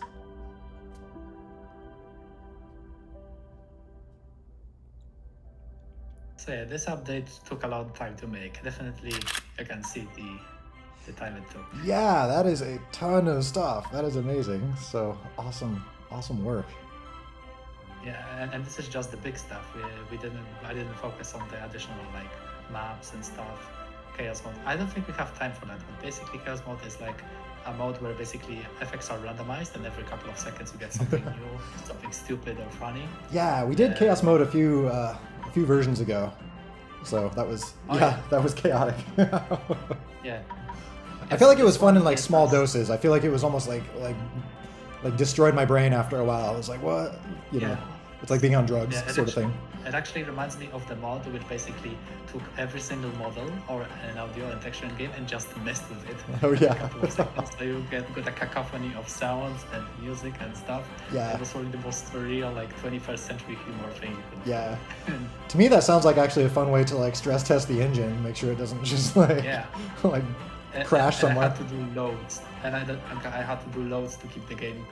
Of course, it still was like laggy because it was like loading every single asset at the same time because it had to, otherwise it wouldn't work. Yeah. And it did some stuff like read the files by name and stuff. So if there's one thing I probably would have changed is to allow the mod to have like a crazy mode, which allowed for unsafe combinations, such as every single explosion triggering some piece of music like to the death or something. And it would have like 50 different music tracks playing at once. Yeah, there's so many like potential stress testy type things where it's just I've not tested them. Like what if you tried to play that much music at once or Yeah. And some people wanted it for 1.8 too, so chances are I might go back to it, but I don't know. I'm not promising anything. I have my own plans. By the way, there's 4 minutes until the premiere, so 4 minutes. All right. 4 minutes, yeah.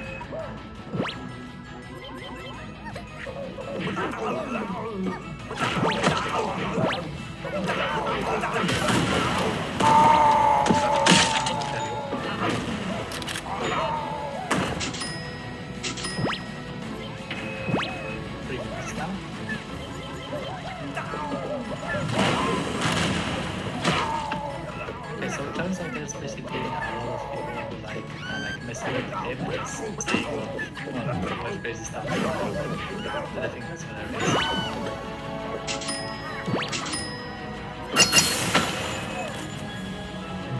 I do remember back when I first made it, like we'd be playing it with friends or whatever, and we'd stop at some point playing and just start like messing with stuff, like making chains of people.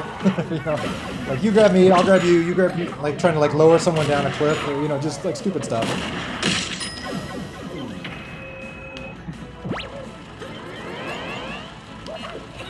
Okay, 2 minutes. 2 minutes, okay.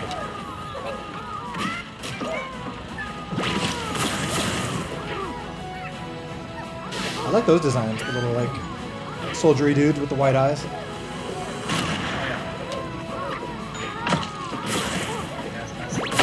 Yeah.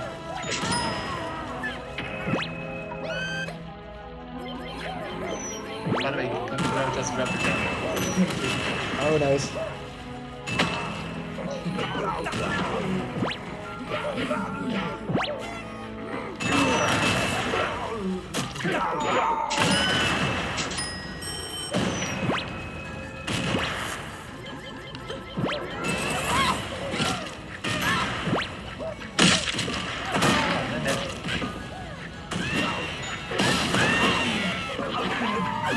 So we have a link or something that I should go to once we get closer?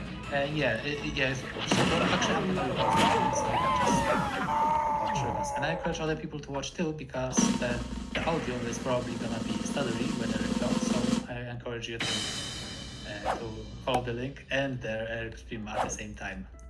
So we get like a reaction video too. Whoops. Ah. And maybe on a full screen or something. Oh yeah, I will attempt to here. Okay, here we go. So this is a project we've been working on for quite a while. It's a total conversion mod. Yes, actually. This time it's happening, but it's not me actually. This time it's a Sock's idea. I was just helping with game design and programming. So yeah, the game is definitely very exciting and I can't wait to talk about it.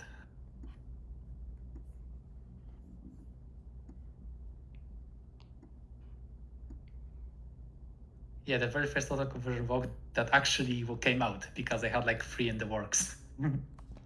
Remember Gun Squad, Eric? Oh yeah. It's still in my hard drive. Sometimes that's how it goes, though. You need to like, Yeah, and I had 2 more with different levels of finished. Sometimes it's good to just as like a scratch space, just try some stuff and then start again. Yeah. And Yeah, but it definitely turns out that there's lots of stuff you could do with the One Squad engine. Cool. It's basically, it makes making party games super easy. Yeah, I mean that's my hope. Which this is probably gonna prove, this project. Yeah, again, my big focus coming up is getting the online matchmaking and all that, like that piece of the puzzle. So hopefully that'll fit nicely with stuff like this in the future. Okay. By the way, don't read the description. It's a spoiler. Oh geez. Okay. Just don't look. Okay. All right. Description is gone. I didn't read anything. Okay. Watch sports with live TV like cable with YouTube. Try it free. Terms apply. Cancel anytime. When it comes to performance modeling, some developers are stuck in the past, but most of us want something new. Tools made.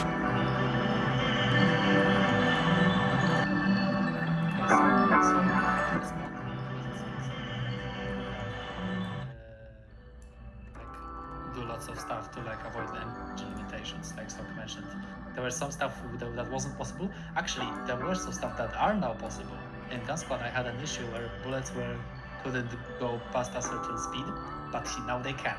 So. Oh, cool. Do you know what changed? Did I fix that accidentally? I have no. Huh. I don't know, but I think, but basically, in Gun Squad, the bullets were kind of slow, which allowed people to dodge them, which was really fun, and I had to work around that, right? Yeah. But here in Neon, we could actually do bullets that are much faster. Huh. Okay. And, Cool. You know, have different types of attacks and stuff. But yeah, for now, my rambling kind of means nothing until you know what this game is. So All right. I can at least. What can I talk about, Sock, actually, before the start? We have half a minute. What should I talk about? Kind of like prep. Yeah. You got 41 seconds. Oh, maybe I should start. This is not an update to Explodinary. This is not an update to Explodinary, it's a different project. So, yeah. Just putting it out there because I know people are gonna talk about it. Ask about it.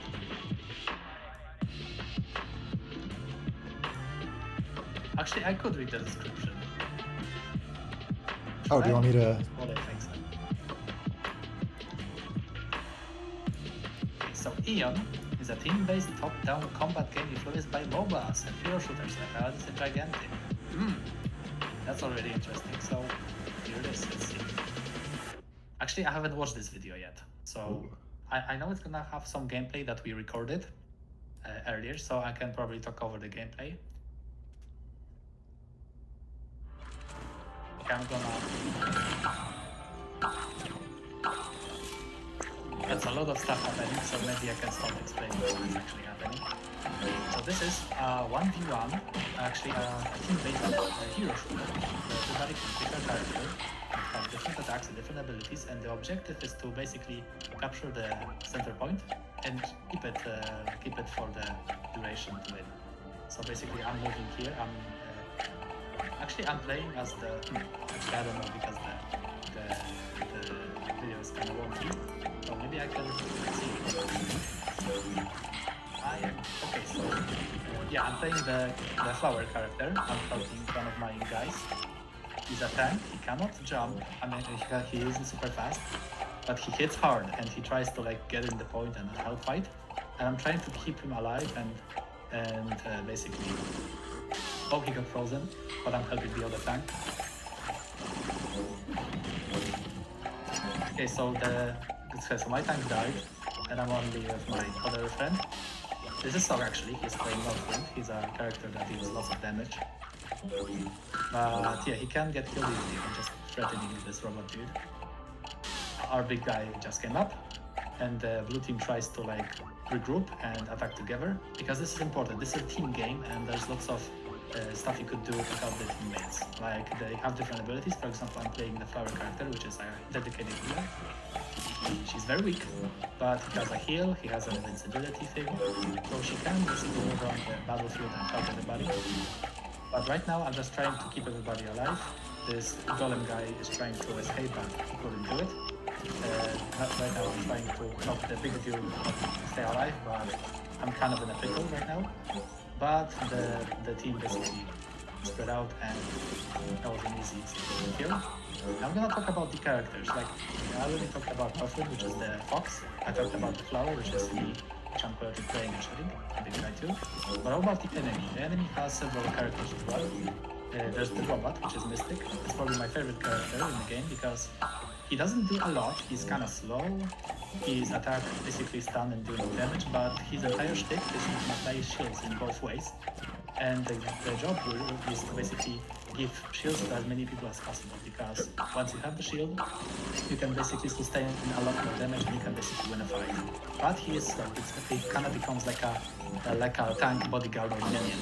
You can just follow around, and if somebody is way too close, they can stun them and help secure a kill.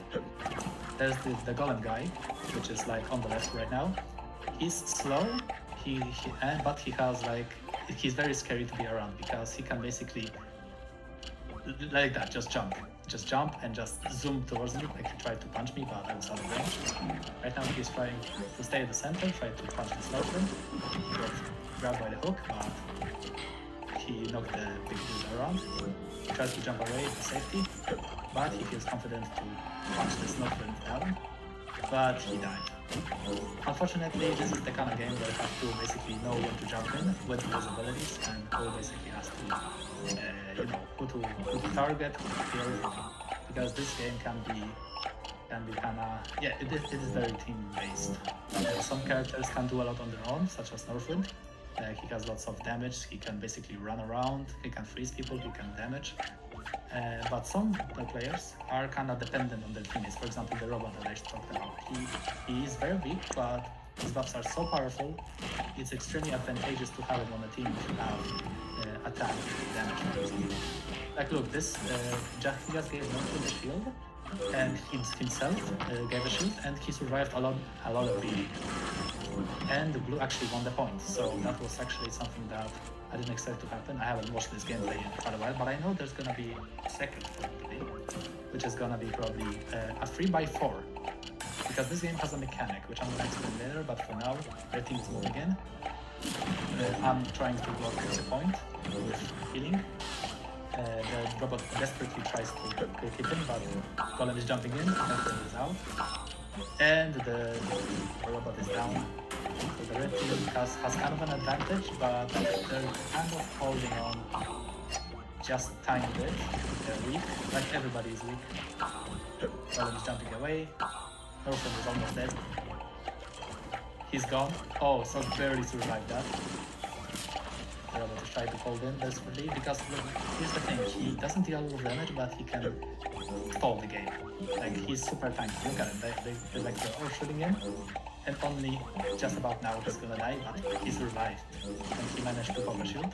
One of his abilities allows him to heal and give people shields instantly, but it's a long cooldown, so partly the game plan with this character is to basically have to know when to use it, because when you don't have it, when you need it, you're just gonna die, just like here. So the blue team is getting stumped right now. This big dude tried to pull the not pull Northwind, but he has ability which allows him to heal and basically become invincible for a short while. So he cannot really escape fights, but he can definitely keep the fight going for longer. Look at the blue team, they're waiting for the teammate to respawn. Remember, always move together. Pop the shield. He's jumping in. He tries to kill Poppy, which is the flower character, which I'm playing as. Because once that character is dead, the team is gonna have a much harder time to actually survive. Oh look, and I'm dead. Oh, look at this. There's Northwind and Oakenhook, which is the big guy. Northwind is almost dead. Okay, just one dude. He's alone. He's low. So he cannot really fight. He can only stall. So he's kind of an easy pick, unless he has a T which allows him to heal. So the red team is now able to join the fight. Continue. Yeah, there's lots of stuff happening, but hopefully, as you can see, once you follow one character and just one character, you can basically see what they're capable of and what their strengths are. So this is probably one of the things that I think makes the game much more super exciting. Like we do frequent playtest, and each time with a specific goal in mind, like we change stuff in terms of like balancing some characters. Sometimes the characters are broken, sometimes they're like right from the get-go, but we did lots of changes, and the game is practically unrecognizable. If you remember the video that we posted a couple months ago, which basically showed still the Bomb Squad characters with the abilities, now, right? So now we basically have almost the full game. Like it's a vertical slice, so like the game is playable, you can play it. But yeah, there's no download yet, we still have stuff to clean up and what else? As you can see, lots of stuff is happening. One thing we're definitely going to change is how the center point works, which basically we want it to be captured on a timer, so this allows you to not like stall the game by standing, because right now when both teams are standing and no one gets points, then you can basically stall. So we want to encourage the people to enter on the point only when it's safe and basically, do some strategic thinking. So this game is less about like pure reaction skills, like for example, it's easy to land melee hits. Sometimes you may have some wonky hits, like for example, Oakenhook right here, he's being broken, and he did like 2 nice hits, and he didn't really have to connect those hits, but the hitboxes are generous and large. But it's fun because that's what I think makes the game easy, because it's less about reflexes, more about strategy and positioning and what you have and when to use stuff and how to move it and which way to attack and stuff. So it's basically more like overall strategy. And That's cool. actually, you probably see those health bars, which are super different. You basically have, there's a limitation on squad where things always spawn in a random rotation on a certain axis. So we basically had to make a health bar which basically looked good in all angles. So we ended up in a pie chart. Oh no. Basically, it's smaller and smaller. So we had to go around this limitation by doing this, and I think it's much more readable.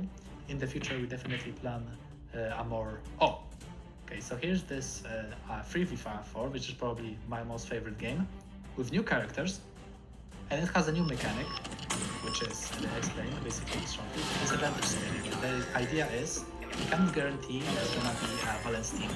What we do is basically when the team has not many people, for example, there's a disadvantage of one person, for example, then that team becomes slightly stronger. They can tank a bit more damage, deal a bit more damage, and of course we have the classic respawn timers for bomb squads. So, for example, we have the 14 waiting for the red. And there's some new, new faces over here. For example, you can see this professor on the right. He threw in the bazooka, he threw in the bomb, and he tries to grenade away. So he's a mid-range, long-range class. That's pretty weak up close. He only has an explosive jump when he can himself.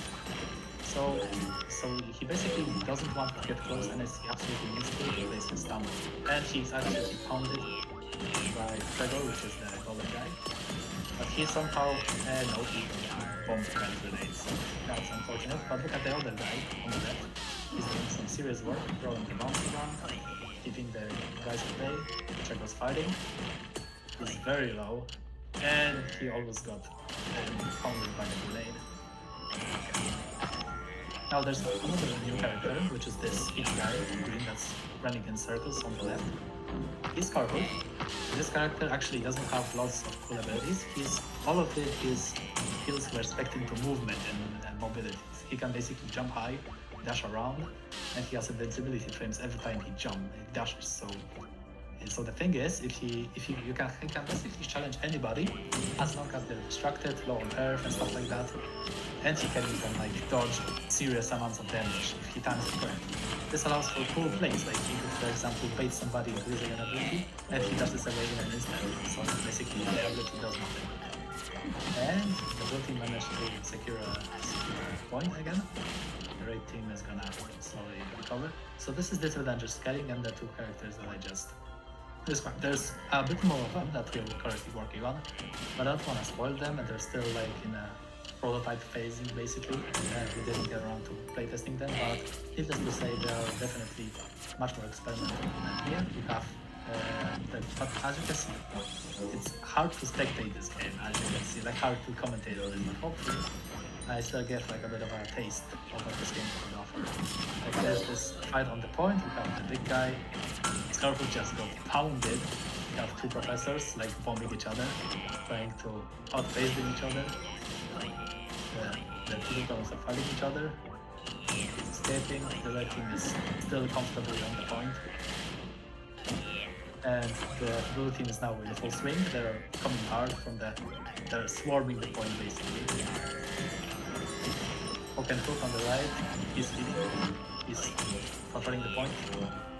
Yeah, the blue team has lost one member, but Hook, look, he's getting pounded by something. Here's the thing, his melee deals lots of damage and it's actually scaling depending on the max HP. So he can basically deal lots of damage to tanks easily, even though. Oh, and Bombwinkle and Scarhood is another cool matchup.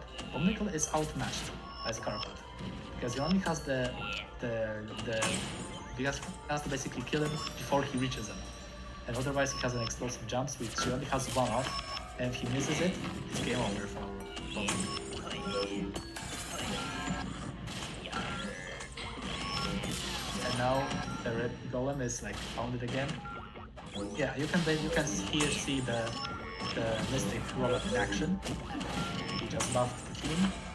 They're basically doing lots of work helping get rid of the Hook. Despite him being healed, he's out of commission for now. and I'm actually playing this robot right now. I'm playing, of course, this is a pre-recorded gameplay, but I didn't know this. Things get a bit heated, so I'm standing back, seeing how it goes. Okay, I see it's safe, so I'm coming in.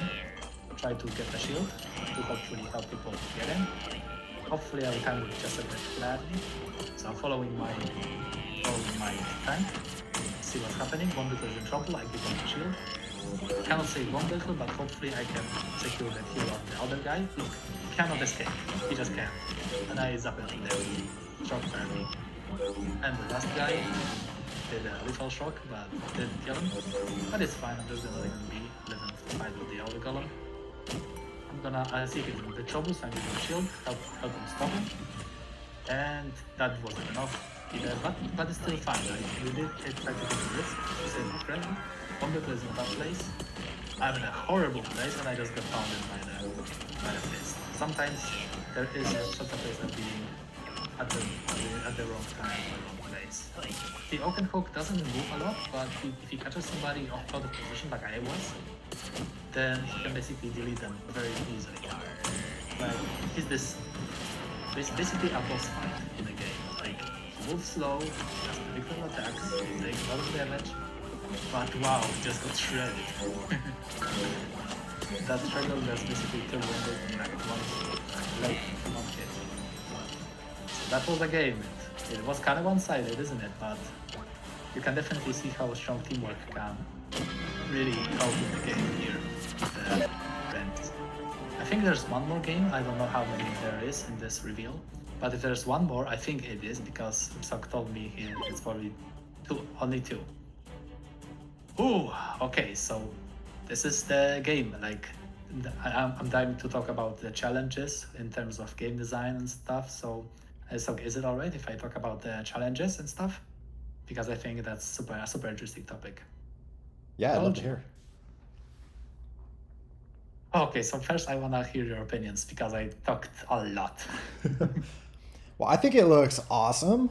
I love those kind of games. I love MOBAs. I'm a big fan of like Paladins and everything. So I love the idea of having something that's slower paced and more, or not slower paced, but like you're saying, it's less twitchy and it's more about the strategy and the teamwork and stuff like that. It sends my mind off in a direction in terms of like, what could I do on the engine level to like help support stuff like that. The thing you mentioned with like on a random visual note, I would say like, you mentioned the little pie chart life bars being kind of a workaround for the engine not letting you like orient stuff. I feel like we should get that fixed in the engine, or like if there's something we could do to make it easier to do life bars there, like add an orientation control or something. For me, like visually, that like is a bit distracting. It's almost like everyone's wearing a hat or something. It kind of like it hides the cool designs a little bit. So I don't know. If there's something that, and I know it's important to like see, life obviously is an important stat to see in games like this. I feel like that's always been not a pet peeve of mine, but in like Warcraft 3 or certain games where it's like RPG-ish, I feel like it bums me out when it comes down to just looking at a life bar, and like you're not seeing the cool characters and you're not like feeling it as much. You're more just like watching graphs. So like if there's anything I could do on the engine side to help, or if there's some way we could get those out of the characters' way a little bit or something like that, just to show off the cool designs more. Of course the health bar is still a high up in the air. But there is a chance. Actually, we were thinking about making a HUD which showed also the cooldowns, because the abilities have cooldowns and you only get the power up style icons.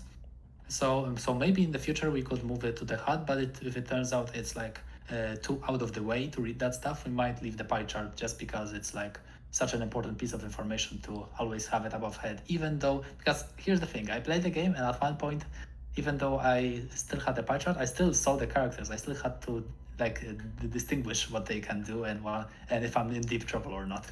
Okay. Yeah, and again, I think it's a balance. It's just like for me as a first time viewer, like that caught my eye more than I felt like it drew away from the characters a little bit. Like it felt like it kind of hid them a tiny bit. I know. Just to mention, I know everyone's been asking this forever. Just to go off on a quick little tangent is in the new version there is I was posting it here, but basically there's a new protocol version, Protocol 35 this is for Scene V1, so not even talking about Scene V2. But Protocol 35, it adds. I can't believe I didn't notice this was missing for so long, but there is no camera shake in clients or netgame clients. So if you're connected to a game, if you're playing NetPlay, you won't see any camera shake. So Protocol 35 adds that. But it's disabled by default. So basically, I rejiggered stuff. So there's this new protocol that we can add features in like Protocol 35 or 36 or 37. So if we want things like node rotations, something that might be good for a total conversion, like we could add that. It would just be disabled by default, so that because the downside of disabling or enabling Protocol 35 or 36 or even 34 is that 1.4 games can no longer join your server. So it's like that's why I left it off by default. But if there's some things we want to fix, or like add node rotations or add other things, we could easily now make a Protocol 36. It just means that like any server hosting that will have to explicitly like flip it on. But for a total conversion, that's totally fine. You can do that, hard code that. So just wanted to mention that. I know CNV2 will hopefully like open up a lot more possibilities, but while CNV1 is still with us, like we can fix some little things now. So that's all. All right. So now I can actually talk about what this game actually, what kind of challenges this game had, because it had a lot. Because it's almost like designing a new game, right? So for example, in the early stages, we basically had smaller maps, and we had the game already. You could basically play it. But one thing that I noticed almost immediately, and not that it didn't took me a while to notice, is that players would often like jump onto the point, and the games dissolved into like hugging matches where it wasn't really much strategy. It was like people throwing themselves onto the point and not doing much. So I immediately noticed something was off. So of course I worked on games and of course my mod. So I kind of had like a guess what could help with that. But basically, we wanted to discourage people from getting close. So what if stuff dealt twice the amount of damage, just twice the amount of damage? So I just said buff the damage. But I also said, why do people need to get so close? Even when you have a ranged projectile, why do you have to get so close? So double the range as well. So what ended up happening is that I designed the map as well to allow for flanking, and the game like clicked like instantly. For some reason, people like even in the first match started like strategizing more. They were afraid to move onto the point until it was absolutely safe. And although it's not perfect right now, you can see there's still like focus on the main point matches.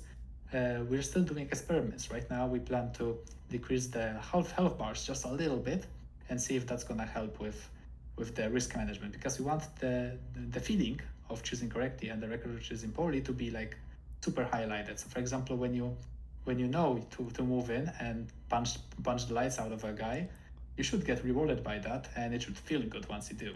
Yeah. So and once we added Oakenhook, which was the newest character, this big dude right now that's currently getting healed, he actually had a problem where he was too tanky. He was like kind of too unfun to play against, because here's the thing with multiplayer games, it's extremely important to not only make a character that was fun to play. I loved him. You could do like an Obelix punch and have the guy fly high up into the air and just die. That was hilarious. And we have a couple of clips of this character doing that. It's super fun.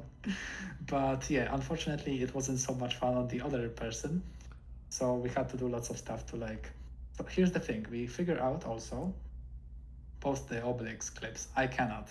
That would be. I would have to get permission from SOC to do that, or have some kind of like interesting, like plays you could do, because here's the thing: the game is still in development, and we only posted a smidge of what the game offers. Like it's still. Someone asked it this basically. It's not a Bob's. It's not an Explodinary update. It's a different project. Please stop asking. Okay, so back to the point. So it turns out people like it when you can kill people and do damage. There was a trap we often fall into is when we have a character that has a shield or has a high health or regen. It's super easy to make this character unfun to fight against. So we often had to balance them in dozens of different ways. For example, for the Mystic robot, we had to either decrease the efficiency of the shield. We had to design the mechanics. First, it acted more or less like the shield from Bomb Squad, but it was unfun, so we had to change it to a retro shooter style shield, where basically all damage incoming is reduced. So that was a nice touch, but we also wanted to remove repairing shields because it was unintuitive. Because at one point, the character could repair the shield with the attacks, right? But it was hard to do, it was hard to aim, it wasn't intuitive. So we scrapped that, and now the character can only regenerate the shield with his shield abilities. So right now, when he was like dancing around his generator, so he could get the shield, and he got it, but he still died. Because here's the thing: it's a preventative measure. So that's what we wanted to do with the shield, right? And it's super easy to overbuff it.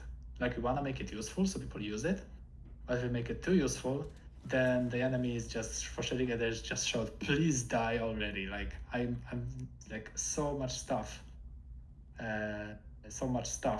is happening. I'm basically doing like trigonometry just to kill you, and I don't get rewarded for it. Like, then what's the point? So it is super frustrating with these kinds of moves, and it's a constant trap. You cannot escape it.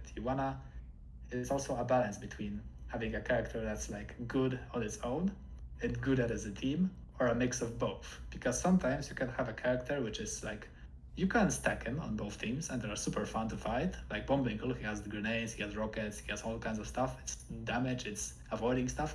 But then you have all mystics, and then it's basically a tickling match. Like nobody wins, nobody deals damage. It's just it's just a pile of robots doing stuff, and so it's definitely something we stochastically keep a track on. We're doing experiments, see what works, see what doesn't.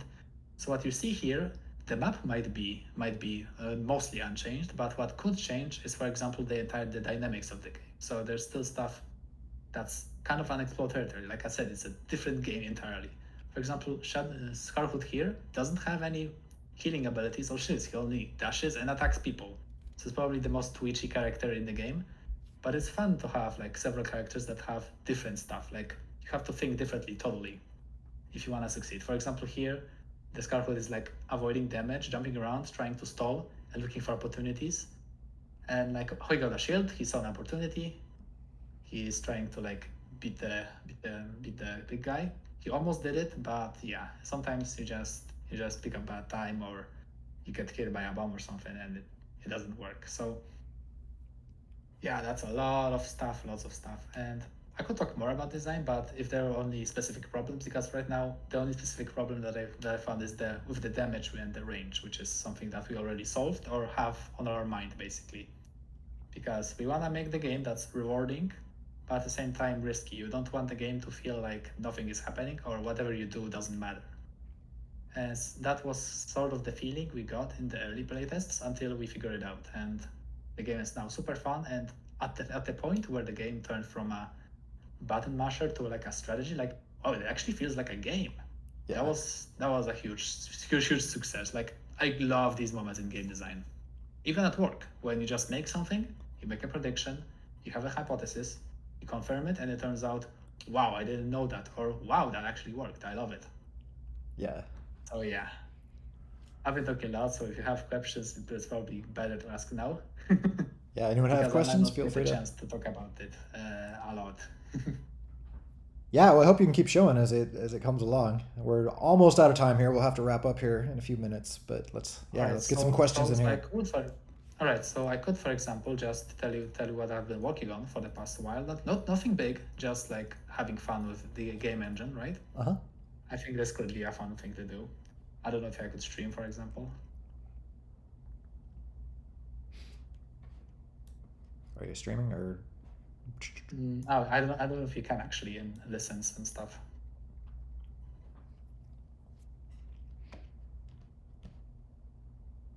Oh. Yeah, I don't know how it works. Like only one person can stream. Okay. I think I only remember showing the texture projection on Blender, so maybe I can just show some screenshots or something. Okay, if you have that, or I could stop streaming and you could start, or whatever. No, I have some like. Okay, so I can do some screenshots now because I think that's gonna be way easier. Okay, cool. Okay, so the project I'm working on is, for now, it's an art style prototype. My job and my work is to get this working and kind of show like a world, like in a unique art. It's basically, how do I explain this art style? It's like if if a retro shooter was mixed with like a childish drawings and PlayStation 1 like pixelization and stuff. So it's super strange, but hopefully I can like paste a screen from the engine to kind of show what I'm talking about. And I have some recordings too, like from the very early stages. So this is how the scene looks like right now. It's gonna be, yeah, like this. Very cool. So it's all hand drawn. It's like crunchy textures, low resolution. And I'm gonna show you also this. And this is from the earlier versions where I didn't have the outline shader, but I had like frame by frame animations too. But from one side, this is like an animation test. Here's the thing: the character actually has two animations: the frame by frame and the shaking effect. If I post yet another video, you can see on the edges of the screen, like it shakes. It's like a hand-drawn effect. Yeah. Like it's subtle, but you can definitely feel it. Oh yeah, definitely. So, for example, I'm only working on the project. It doesn't. This is from the much earlier, for example, when I had a test character that was only there to test the 8-directional shading, right? Oh, that's cool. To do Yeah. it in material. Yeah. So, yeah, that was a lot to chew on. Like lots of stuff to figure out, lots of map, and because I'm working alone, it's gonna take a lot of time before I get like a interactive world. I don't want a lot of gameplay. I just want, for example, to like walk around, talk, and just explore the world, and that's it. Like little interaction. And I Yeah. plan to actually show it at work, and hopefully it will turn out to be a full project that we're gonna work on. Very And cool. and the people at work like showed interest that they wanna they look for new ideas constantly. So Yeah. this might turn out to be the next big thing. We Yeah, shall see. that'd But be- I probably, if I'm gonna share more progress, it's probably gonna be like privately now. Oh, okay. Yeah, Well, that's- because this is like, yeah, right now I'm like split between this project and Eon. So sometimes I have to basically pick and choose, which is super difficult. Oh yeah, Super that's always hard. It's like you want to do everything. It's like But you cannot. You are like limited. You are one-man army. You Yeah. basically have to. you just need some clones of yourself. When you don't have money, you have time to manage. So, Yeah, it's such a bummer. Like that being the big limit is time. Yes, and I definitely want to finish this before the big project of the game, like currently we're working on, is done, Mhm. so that I could basically pitch it, and it could be promoted to like a bigger game, bigger project. Nice. Like imagine, like normally I work at a company for several years, and then you get the opportunity to like make something that you call your own, Oh yeah, and that's you have a team behind it. So that's a dream. Yeah. Hopefully I can manage it. yeah, that would be awesome. Yeah. It's And all of this, of course, I had to draw myself and model myself and the engine. So, yeah, a lot of stuff is happening and in front of me. So, yeah. Well, hopefully, yeah. I That's- can. Hopefully, yeah. I best of luck with that. Hopefully, it turns into something big. That would be awesome to have a team working on your project. Yeah. If it turns out to be bigger, I'll definitely share the progress. Cool. If it turns out that I'm allowed to. Oh yeah, of course. There's always that to consider. Yeah. And also, I think a lot of that kind of shows me how much I've grown, because at first I started basically making Bomb Squad mods, and now I can just do anything right now. I have the skill set to basically express myself creatively. Yeah, that's awesome. I love that kind of projects. The only issue is I basically have to, I have to commit. So this is Oh, the yeah. one I'm currently committing to. Hopefully I can finish it and not give up. Yeah, I know we've discussed That's that gonna be a topic challenge. before. Is like the difficulties of Oh, yeah. like sticking with something or not spreading yourself too thin or whatever. I know I've had plenty of struggles with that. Oh yeah, and probably Sok relates to my struggles because after he finished 2.4, he kind of got similar feelings to what I had when I finished GMP 2.6 or 7. Oh yeah, yeah, History does repeat itself. yes. Well, hopefully we can It's a all cycle. share tips that we learn as we go through that same stuff.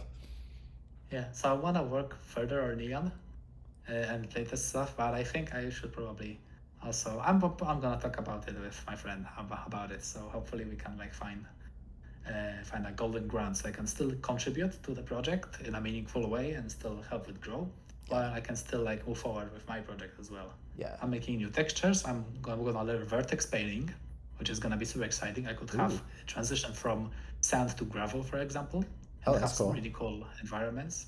Like Unreal can do a lot of stuff. It's a cool engine. Oh yeah. Unreal's amazing. I mean, any of those big engines are like so much amazing stuff you can do with them. Yes. So, and I use Unreal because that's what people use at work. So it only makes sense that my project is also on Unreal. So I can just, we could basically expand the prototype. Yeah.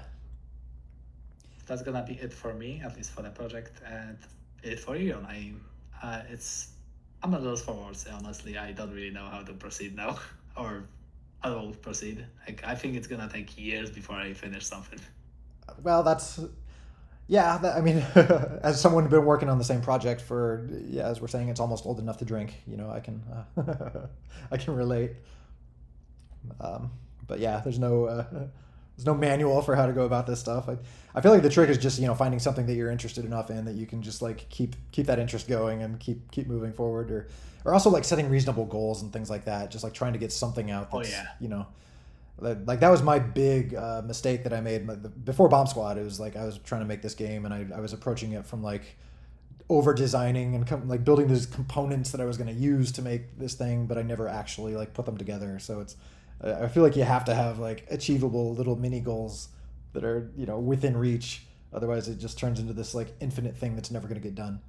As I'm talking about Bomb Squad 2.0, so I should not trying to avoid falling into that trap permanently myself. But yeah. Oh yeah. Now that you mention it, there was like a thing that often happened with my project, which only recently I was being able to nail down.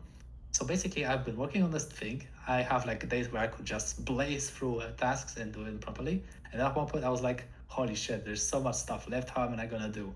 And at one point, I figured it out. When I does something like this, it turns out that I haven't planned anything, or I'm reaching a point where goals become vague. So at that point, I have to go back to the drawing board and start planning again. Okay, what area should I finish? What texture is missing? What texture is missing? What can I do to have something tangible to show? Because having a huge goal like make a city is kind of big. But if you say make an empty parking lot, okay, that's more reasonable, but still kind of vague. But how about make a sand texture, make a gravel texture, make a speaker model and texture? Okay, that's actually simple. I want to go for that. So because here's the thing, my project the world is gonna be something interesting, because here's the thing, I want to make it feel fake, like intentionally so. So for example, when you walk into the empty lot and you hear music playing, the music isn't playing from the sky or from the speakers, like it's playing from a speaker, like the environment itself is designed for you and only for you. Yeah. And so I think this can help create some of those weird moments where the game is fake in a very abrasive way, and it creates a world which feels fake, but at the same time feels kind of creepy because you have no idea what's behind the curtain. Oh yeah, who is behind the strings controlling all the stuff. So hopefully I can pull this off in my prototype and kind of sell this feeling, like characters being weird, talking weird. Like the main character design that I showed, like it's basically, people said that it's a mix of cute and creepy at the same time, because the eyes are soulless. Yeah, and I kind of love that. I think it fits with the mood perfectly. Yeah, like you could imagine turning this character into a creepypasta version of itself, and it wouldn't be out of place that much. Yeah, it is an interesting contrast, because like the big eyes, like that gives it the cuteness, but like the blank black eyes, that gives it the creepiness. So yeah, it's kind of cool. Oh yeah, and I definitely want to go further with that. But yeah, there's lots of people who also find this maybe not creepy, but off-putting, unsettling. So that's probably the better words too. Yeah, that can be good though. Okay, like, said add white small dots in the middle of the eyes. Actually, I remember I did that at one point, and it actually changed the character completely. Let me do that right now real quick so that we can have. Yeah, I feel like immediate. My guess is that would be more creepy, or I don't know. That sounds. I'm or like alien-like or something. Like if. Yes, that's or like it's a mannequin. Yeah, that's a mannequin that's like staring into you, has like only exhibits signs of emotions, but it's not actual real emotions. It's super hard to explain, but I love media that like plays around with stuff. Oh, yeah. Okay, so when I do big white dots, I get a Powerpuff Girls sort of situation. Not exactly, right? Oh yeah, I can imagine But that would be like cute but, almost. but Yeah. yeah, but let me make them let me make them smaller then, because when I make them smaller, that's when the creepiness factor is gonna come. Let me try 4, for example. It's 4 pixels. Oh, there we go. This is even worse. Oh yeah, yeah. That's getting into definitely more creepy. For me, this almost looks like makeup around eyes. This almost looks like Deadpool or something, where it's like like normal sized eyes with like shadows. But yeah, that definitely gets into creepy staring eyes. Okay, let me try rings. Let me try rings. Okay, rings is even better. Oh no. I'm looking at your avatar up here. It's got a little. It's like the inverse, but it's got a little of these things going on. Oh yeah, It's that's. it's from a different project. Well, that almost goes back to the Deadpool thing for me. It's almost like little beady eyes with the the eye sockets or the eyeshadow type stuff around. Definitely creepy in a different way. I definitely want to use that expression at some point. Like characters would like have this conversation, and if they would have one intense emotional sprite, just to catch you off guard, that would be cool. And the game yeah. wouldn't just jump scare you or anything. It would be just very off-putting to look at. Just like sudden creepiness. Creepiness Like, intensifies. Yeah, like you have a guy that looks friendly, but it's not probably someone you don't want to turn your back on. Yeah. It's interesting. Like some of these, depending if the dot is kind of soft, it almost looks like a specular highlight, just like a very like an alien eye where it's like very shiny. Oh yeah. Then it almost definitely. Then it almost just looks more like a realistic version of the black eye. But like I almost read that there as that. Interesting. Yeah. I tried different things like the stereotypical anime highlights. I tried different stuff, but even did try to do something higher rendered. But no, at all times it looked it looked better when I kept things as minimal as possible. So yeah, eyes were only black holes. Yeah. Cool. That's what, because the resolution, because the character itself, the sprite, is like 256, like 256. And it's like every single pixel is visible. Oh yeah, yeah. So of course, and when I wanted to go like with outlines and stuff, it forced me to basically make the character as simple as possible in terms of art style. Yeah. But it still screams me, which is cool because it definitely has that quality similar to my rabbit avatar. Oh yeah, yeah. You definitely have like a style that is like a distinct style. So very cool. Yeah, it's kind of like a mix between early 2000s with like modern design sensibilities. Hard to describe it. Yeah. So that's probably gonna be it. I'm gonna continue my project. Hopefully, finish it before in a year or something. Hopefully, I'm probably gonna set some goals, set some restrictions. Hopefully, I can make it out. I'm gonna probably share more progress with you, unfortunately, only because. Oh yeah. Yeah, I don't want to spoil too much, and it's kind of personal in that sense. Yeah. Well, I'd love to see it. And, yeah. Cool. Well, on that note, we should probably wrap up for the day. We've run over 2 hours. Didn't on a bummer, at least. Oh yeah. Almost did it on a bummer. Yeah. YouTube's gonna run out of space with this file. Not really, but. And I was talking a lot. I'm actually kind of tired now. Oh. Yeah, these can be exhausting sometimes. Or yeah, just like talking for an hour or two or something. It doesn't seem exhausting, but it's one of those things like if you go hang out with friends for a day, like you're exhausted after that. At least I am sometimes. Just like the social exertion, it doesn't seem like something that's exhausting, but just like keeping your brain running. At least I'm gonna sleep good tonight. Nice. Oh yeah, I guess it's getting pretty late over there, isn't it? What time? It's like 8 or 9? Or... It's 9, I think, or 8, something like that. Something like okay. Well, I definitely should go to sleep in like an hour or so, just so I can have energy for tomorrow and stuff. Cool. All right. Well, it's been fun. Thanks for showing everything, both Sock, Mickey, and everyone else who's been involved. This is it's for me. It's always inspiring to see crazy stuff people are doing with the engine. It makes me want to just like keep working on the making the engine better, or just do all. I don't know. It's just inspiring. Just want to makes me want to get back to work. Doing it. Keep doing it. Keep doing it. Yeah. Go do it. So, Anyway, we'll be back. We'll be back in probably 2 weeks. I mean, there's a chance, like, if people want to show stuff, we could stream again next week. But so far, the every 2 weeks thing seems to be working pretty well with at least what I'm working on currently. Like I said, I got some really boring server stuff I got to be doing. So maybe I'll want to stream like every week just to have a break from that. So we'll see. But quick demo. Oh, is it real quick? Like before that was. ERI blah blah blah. What's your quick demo? Well, I mean I do like streaming once a week, but like I said, at the moment, like every 2 weeks feels good since I'm mostly just kind of heads down working on boring engine stuff. It's like I don't have too much fun stuff to show. But like I said, if other people do, if you guys want to show more updates of stuff you're working on, like I love to see all that. I think it is important to share these things because it kind of shows like what's on the market. That the kind of transparency is kind of rare today, like nowadays in the game stuff. Yeah, I think this is fun. Just kind of we're all messing with stuff and different aspects of stuff and kind of seeing what we're all up to. Speaking of this, let's take a look here. So this is what overclocked 0.7. Oh geez. All right, we'll watch this and then we'll end on this. Yeah, this is like 1.5 minutes. Yeah, it looks like it. Yeah, I just know that it exists. Everyone with the cool things on the side here, like the achievement lists and power-up lists.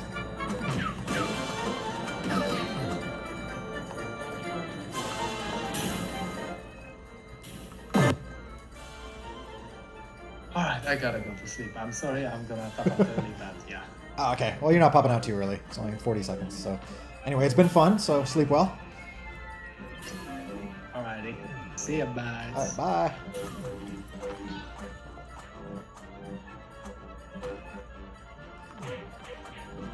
So yeah, we'll definitely have to do another overclocked play in the next few weeks or whenever.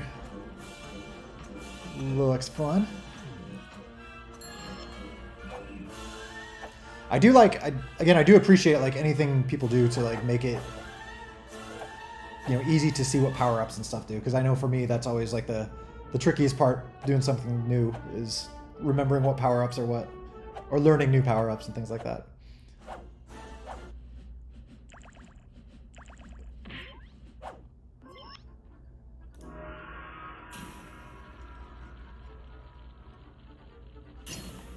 Oh, cool. I like, different. I like this idea. Yeah, I've kind of wanted to do something like this, just like having a different set of kind of mix and match game dynamics, stuff like that. Very cool. All right. So yeah, thanks for showing that. Awesome stuff. Again, let's schedule some playtime next time we stream, next week or 2 weeks or whenever that might be. It'll start. I'll have to keep an eye on it. It's coming up to the holidays, so there's going to be, a time when I'll be traveling for hanging out with the family for Thanksgiving or Christmas or something, so I'll have to work around that a little bit. Holidays always goes like so fast once it gets into like November for me, which is making me nervous about having to finish my my boring server stuff before I run out of time at the end of the year. But all right, so we'll see. Maybe we'll do next week. We'll see. Even a coding stream next week. I guess maybe I shouldn't be so like not stressed, but I shouldn't be so down on streaming, even if it's just coding or something. That could be fun. Just like, hey, watch me work on porting Python 2 code to Python 3. You guys might change your tune after 2 hours of that, though. Be like, no, Eric, never do that again. But anywho, all right, I'm gonna bow out now and get this stuff uploaded into YouTube or whatnot. So. Python 6.9 when. Thankfully, we're still at Python 3. There's always talk of like Python 4 at some point. We'll see if that happens. Well, that's a whole other topic of like things that might change in Python over the coming years, like multi-threading. I don't know, but I won't get into that. But it'll probably have some implications for the game in hopefully good ways. Anyway, I'm gonna bow out now for reals. So been fun, everyone, and. Yeah, good times, and I will see all of you folks next stream, next week or 2 weeks. We'll see. So, peace out, everyone.